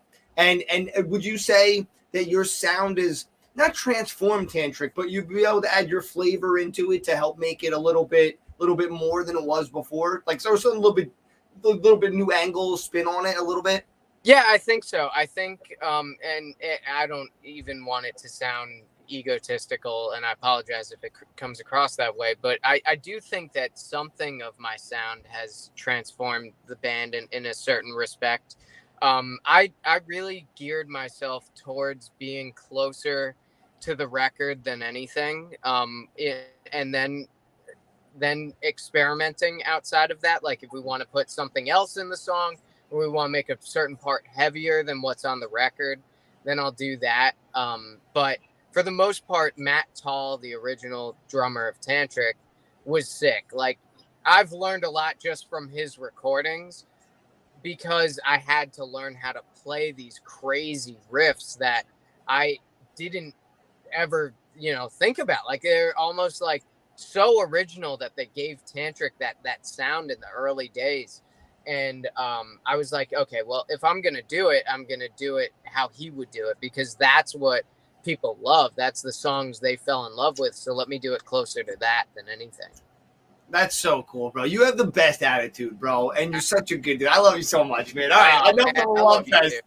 Yeah, brother. Let's get to the song, and then we'll be back talking about weird New Jersey. Yeah.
Yeah. Guys, if you're just tuning in, this is Stereo Joe Show with John Loree, the drummer of Tantric. He's an awesome guy. I'm so excited we're talking right now. All right, before we go to Weird New Jersey, I got one more question. I love the angle of the setup that we had. Two different angles. The one was the side cam, just of the drums, and it was nice because it kind of isolated the drums, so we only heard them and not the music. And then this one we saw a little bit more, and it's all you set up from behind. I love it. My one question is, what is your favorite drum to hit? Oh man. Okay, the snare drum. If anything, the snare drum's my favorite drum. That's the one that I have the most of. So it's like I'm always collecting snare drums, and that's the thing. I've got an endorsement with Bucks County Drums out in Pennsylvania, and great local company. Chris Carr is like the guy. He makes the most beautiful custom drum kits out there, and even if they're beautiful, it doesn't mean they sound good either. And that's what he does best, is the sound. And even if it looked like like a straight matte black finish, not that the prettiest looking thing, his drum kits sound incredible. So it's the beauty of it and the sound all in one. And it's like, so every time I have this crazy idea for like a new snare drum, he's like that guy that he kind of takes it and goes, okay, well, yeah, you could do that, or we could do this. So like there was this one time I came to him, I'm like, I think I want like a black brass snare drum, like, 7 inches maybe. I'm a short dude, like super short. And I'm like, 7 inches would be fine, because I need a stand that's low enough because I'm so short. I'm like, can we get a 7-inch snare drum? He's like, let's do 8 inches deep. And I'm like, I don't know. And he's like, let's do it. And I was like, all right, fine. Or he'll take like, he just takes these crazy ideas. That kit that's in that video is my new kit that I'm hoping to take out on the road this summer. And that kit, he just was like, all right, how about 3 rack toms and 2 floor toms and a kick, snare, and he's like, let's just get you a full-on stadium rock kit. I'm like, all right, I can't complain, I guess, so. I fucking love it, man. I love it. All right, and Nick, before I start talking forever, just want you to say anything you have in your mind, Phil. You actually answered a bunch of the questions I had about your drum kit particularly. Is there anything outside of the realm of a regular rock drum kit that you use? Like, do you use any kind of chimes or bells or anything?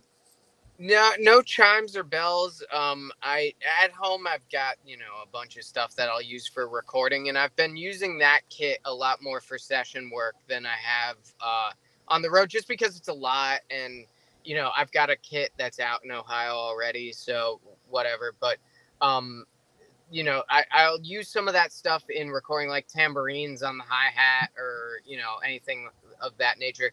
What we started using is a sample pad, which is something the band never had. So we never used tracks ever. And now we play like a couple tracks throughout the set, not backing tracks, but like intro tracks. So it'll kind of help like glue the set together a little bit more. So instead of just dead silence, we play a track real quick, and it's almost like a second intro track or whatever. It helps just keep the cohesiveness of the set. And so I'll use that. It's got like a couple bass drops in it for certain parts that I might want to add that flavor to. So yeah, we started using that, and that would be the only thing outside the standard rock kit that I use live. Yeah. It's so smart. Are so cool. I love it. And the guy we had on before you, Micah, his drummer Ace, he freaking has that, and he has like, because you can program it to be whatever. He has like sayings from The Office. So like he'll hit it, and Michael Scott will say something, and it's just like, oh my god, I mean, you can't beat it. But yeah, those drum pads are freaking amazing, and it's so brilliant how you're using them as the interludes, because you said like the dead silence is a killer sometimes for the shows. Yeah. So it's not loud, it's nice and low underneath, and I'm seeing more and more metal bands do that now. They use like this dreamy synth dreamscape stuff, and then they do it. But all right, speaking of dreamscapes, speaking of nightmares, let's switch gears. Let's get into the good shit. You're from Jersey. Nick grew up in Jersey. I'm from Jersey, still living here. Let's talk about Weird New Jersey, which is, if anyone who doesn't know, it's an awesome magazine. I think it was a book at one point of all the weird and creepy things in New Jersey. And let me tell you, there's a whole bunch. What's one that comes to your mind right off the top of your head? I always think about being a kid and being told about the devil's tree or whatever it is, and it's actually close to where I am like right now, which is weird, but it's honestly not that far. I might be like, I want to say 5 minutes from the road that it's on, and my girlfriend and I I love Halloween. I'm not like the biggest horror movie buff, but around Halloween I am, like Friday the 13th and, Nightmare on Elm Street and all the classics. I love even black and white stuff. It's all awesome. Hitchcock.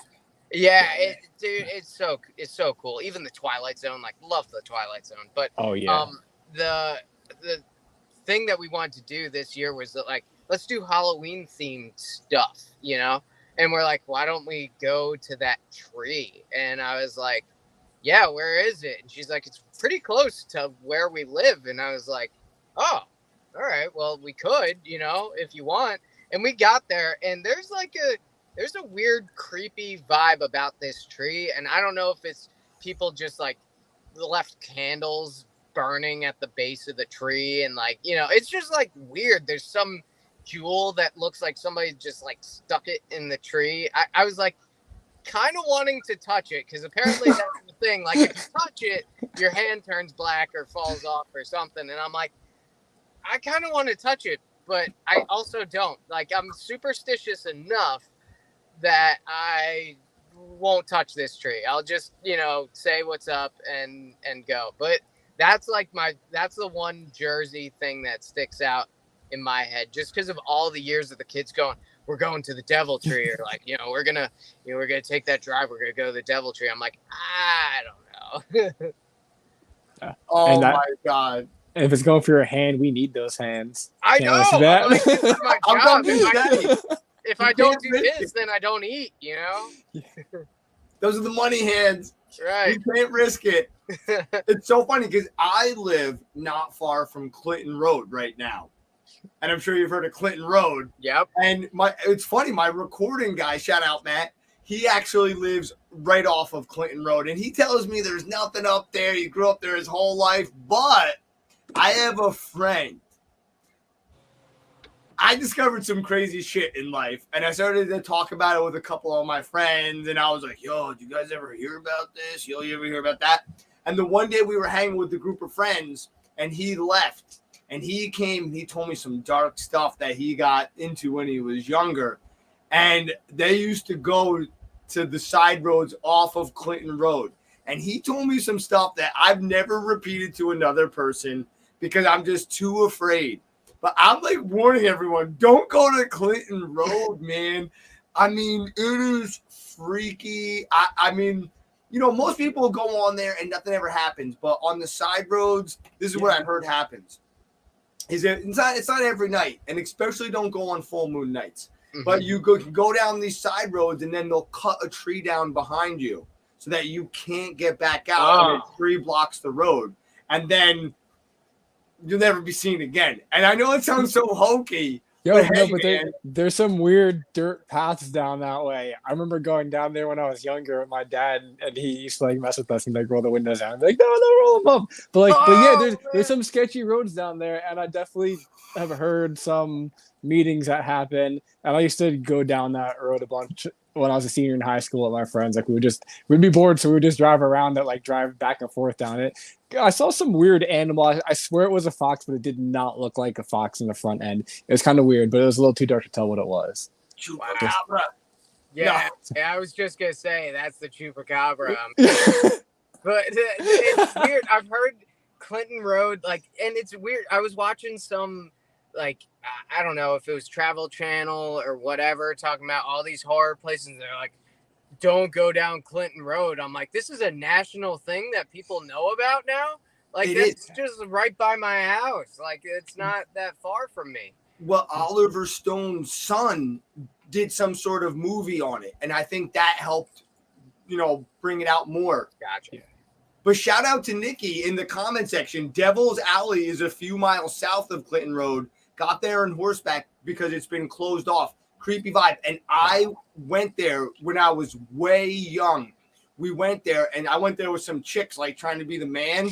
Let me tell you, when we pulled up there, I was scared out of my mind. I forget who got out of the car, but I was like, get in this car right now. But we eventually all got out. But the story goes like this. At least this is how I know it. Nikki, if you heard of something else, let us know. But there was like this, I think it's like 7 houses on this road, and they're all abandoned, closed up. And the rumor was there was like these pranks going on, like, you know, the mailbox knocking off, stuff like that. And so it kept happening, and it was really annoying. So this one guy called a neighborhood meeting, and he had everyone come down into the basement, and then apparently he killed them all there. What? And that's why all the houses became abandoned, and he murdered everyone that night. And let me tell you, it was a creepy. And she said all the houses have been burned down now. Wow. I got to go there when there was like 4 or 5 houses still. And let me tell you, I was scared shitless. But that's not even the scariest place I've been to yet. But so we got to hang out one night. I know. Let's talk weird New Jersey stuff and then try to figure out if it's real. Like musicians, ghost hunters thing. No, like, I know a guy that he's had a couple of shows. He almost had one on the Travel Channel. I know a ghost guy. His name is Sean Austin. He's been on our show, but he's one of my good friends' buddies. And maybe we could all get together. He's a musician too. Maybe we could all get together and do a little something. But he's scary. That sounds awesome. Right around Halloween time, man. Like I would love to. That's the time. That's a real deal. Samhain or Samhain or whatever the hell the real name of it is. No, bro, don't go out a week before then. I'm telling you, man. You'll see some stuff. Let's go. Yeah, dude. You'll probably be on the road, but if you're in Jersey, we should think about it. I'm dead serious. This would be fun as hell. I would actually be down, because here's the thing. Everybody knows me as, like, when I was a kid, I was always like the scared kid. Like, you know, like you could scare me easy. Any jump scare in a movie would get me and whatever. And there is an essence of that I still hold, right? But I feel like, you know, I would love to just do something like that once in my life, at least one time, right? And then do it with a bunch of musicians. That sounds really fun. And with the dude that talks to ghosts and experiences them, hell yeah. Yeah, I'm down. Well, you guys just tell me when. I mean, I'm definitely on tour in October. I don't know exactly when, but I'm sure I've got like couple weekdays off where we could make that happen. Let's go. And I know another spot. It's called the Gates of Hell. Yeah. Yes. I went there. I took my little brothers. I started to go down the tunnel. And let me tell you, there's like all crazy stuff written on the walls. And it's like, I would never write this stuff on the walls, like this way to where the bodies are buried. So it's like, okay, maybe it's just all like a joke. Who's writing that? I don't know. But let me tell you, we started to go deeper into this thing. And it's essentially like a water runoff. So like if the water gets too high, it's like an underground aqueduct type of thing to help direct it. But apparently, too, they couldn't release it at any point, and you could be in there and get freaking washed away because. What? Yeah. So I was down there the one day, and so you got to park at the ShopRite in Clifton. Then you got to walk up to the top of the train tracks, walk down. There used to be a black tanker car on your left, and once you see that, that's when you start walking down the side, and then you'll finally find like the mouth of the cave, which it starts. It's not a cave. It's like a tunnel. And it's like starts the size like you could fit a huge dump truck down it. And then as you go down it, you can go left or right. And then that's where it starts to get smaller. And we took the right and started to go down. And like, you know, like as you get further away from the light, it started to get pitch black.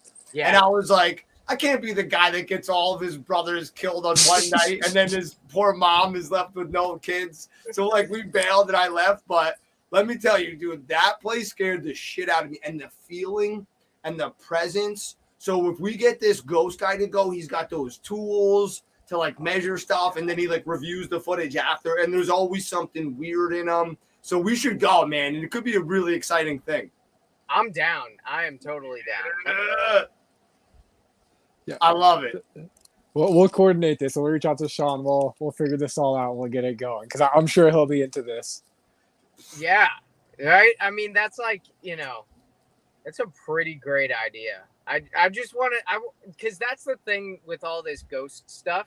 It's like, I've never experienced it. You know what I mean? And so that's always the hardest part. And seeing isn't always believing, but in the sense of like I just want one thing. I don't want those ghost adventure guys from the Travel Channel that go, "Oh, did you hear that?" And it's like, it's like accidentally tripped upstairs,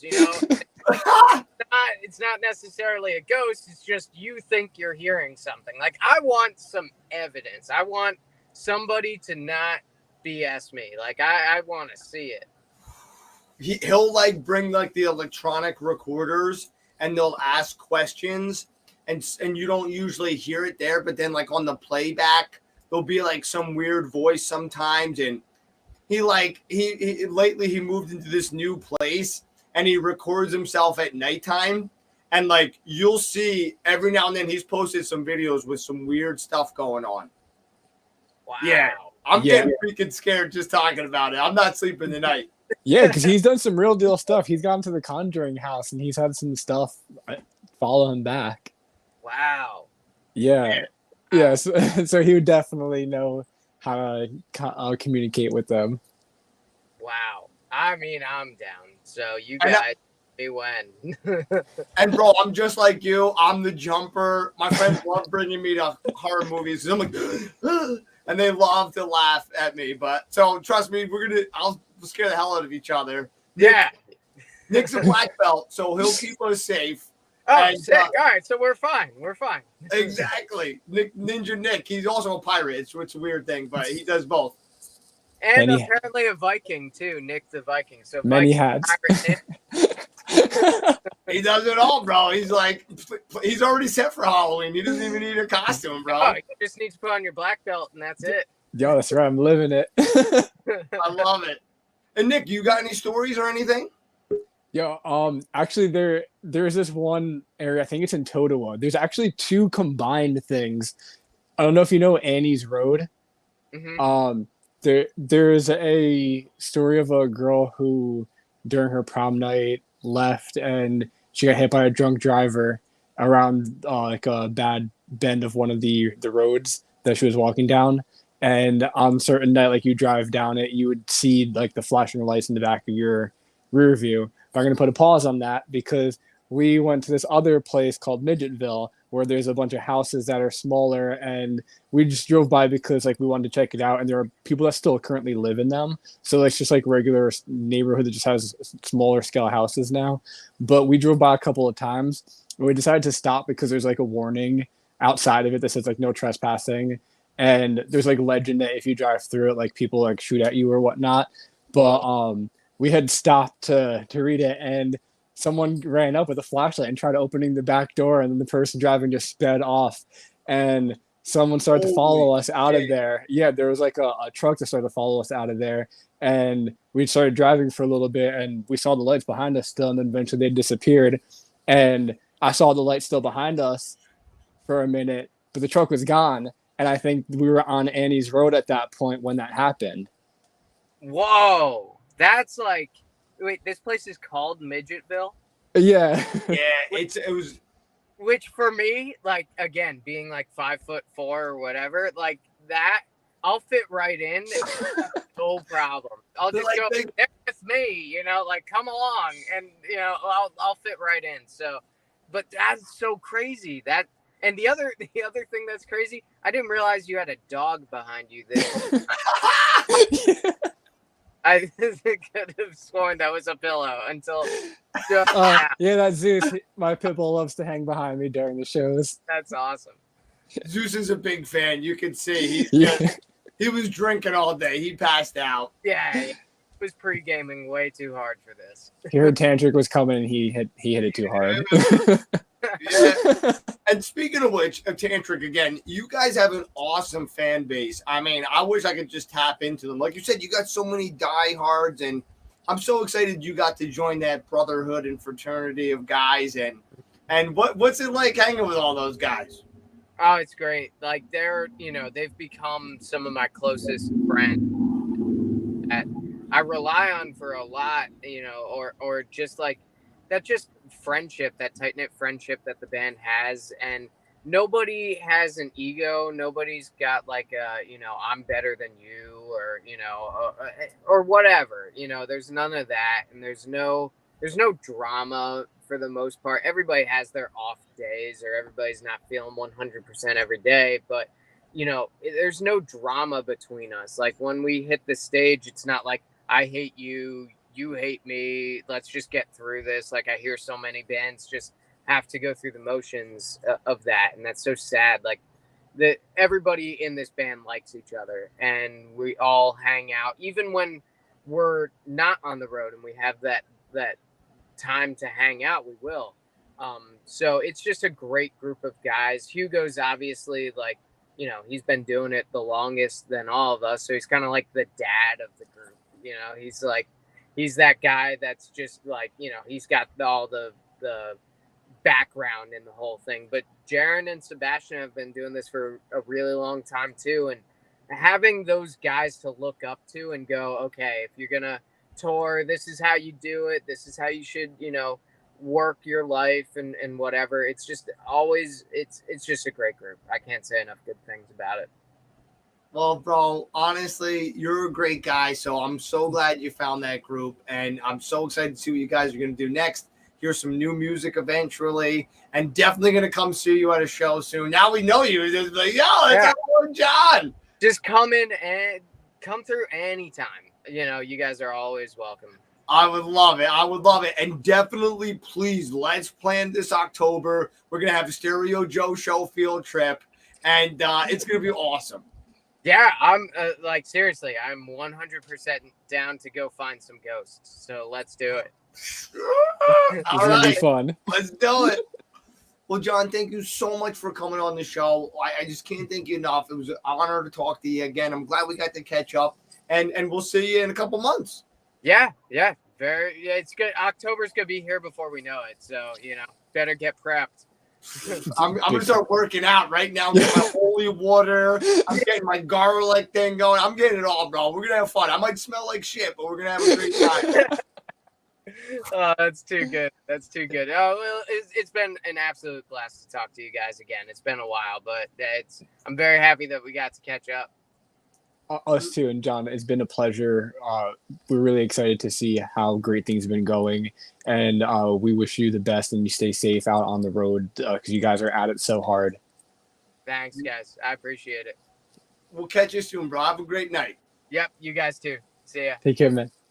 Guys, that is John Loree from Tantric. Guys, he is an awesome dude. Honestly, thank him from the bottom of my heart for coming on. We had so much fun. Awesome guy to talk to. I want to be his friend, man. He's awesome. And shout out to Nikki. I was loving the info. She says she's got the real story, and it's not as creepy as we think. But I don't want to know it then. No, I don't know. I'm like, damn, like, I was so scared when I was there, let me tell you. If it was nothing, I'm like, oh, shit. All right. But anyway, guys, this was episode 95. Zeus loved it. He couldn't even stay awake through the whole show. He passed right out. But honestly, thank you so much for tuning in. I can't believe we're coming in on episode 100. So in about a month and a half, we're going to be doing our special 100th episode. Wait till you see what we got in store for you. It's going to be really exciting. Holly, thanks for tuning in, and thanks for commenting as well. Guys, your comments help make this show 100 times better. So please comment away at all the shows going forward. And shout out to Tantric. Shout out to everyone who was on the show tonight. You guys were awesome. Dan, Justin, Jake, Micah, and of course, John Loree. Thank you so much. For Nick Fantuzzi and Jimmy James, we are signing out. Remy will be back next week. We're not going to want to miss it. We love you guys. Thank you so much. And everyone.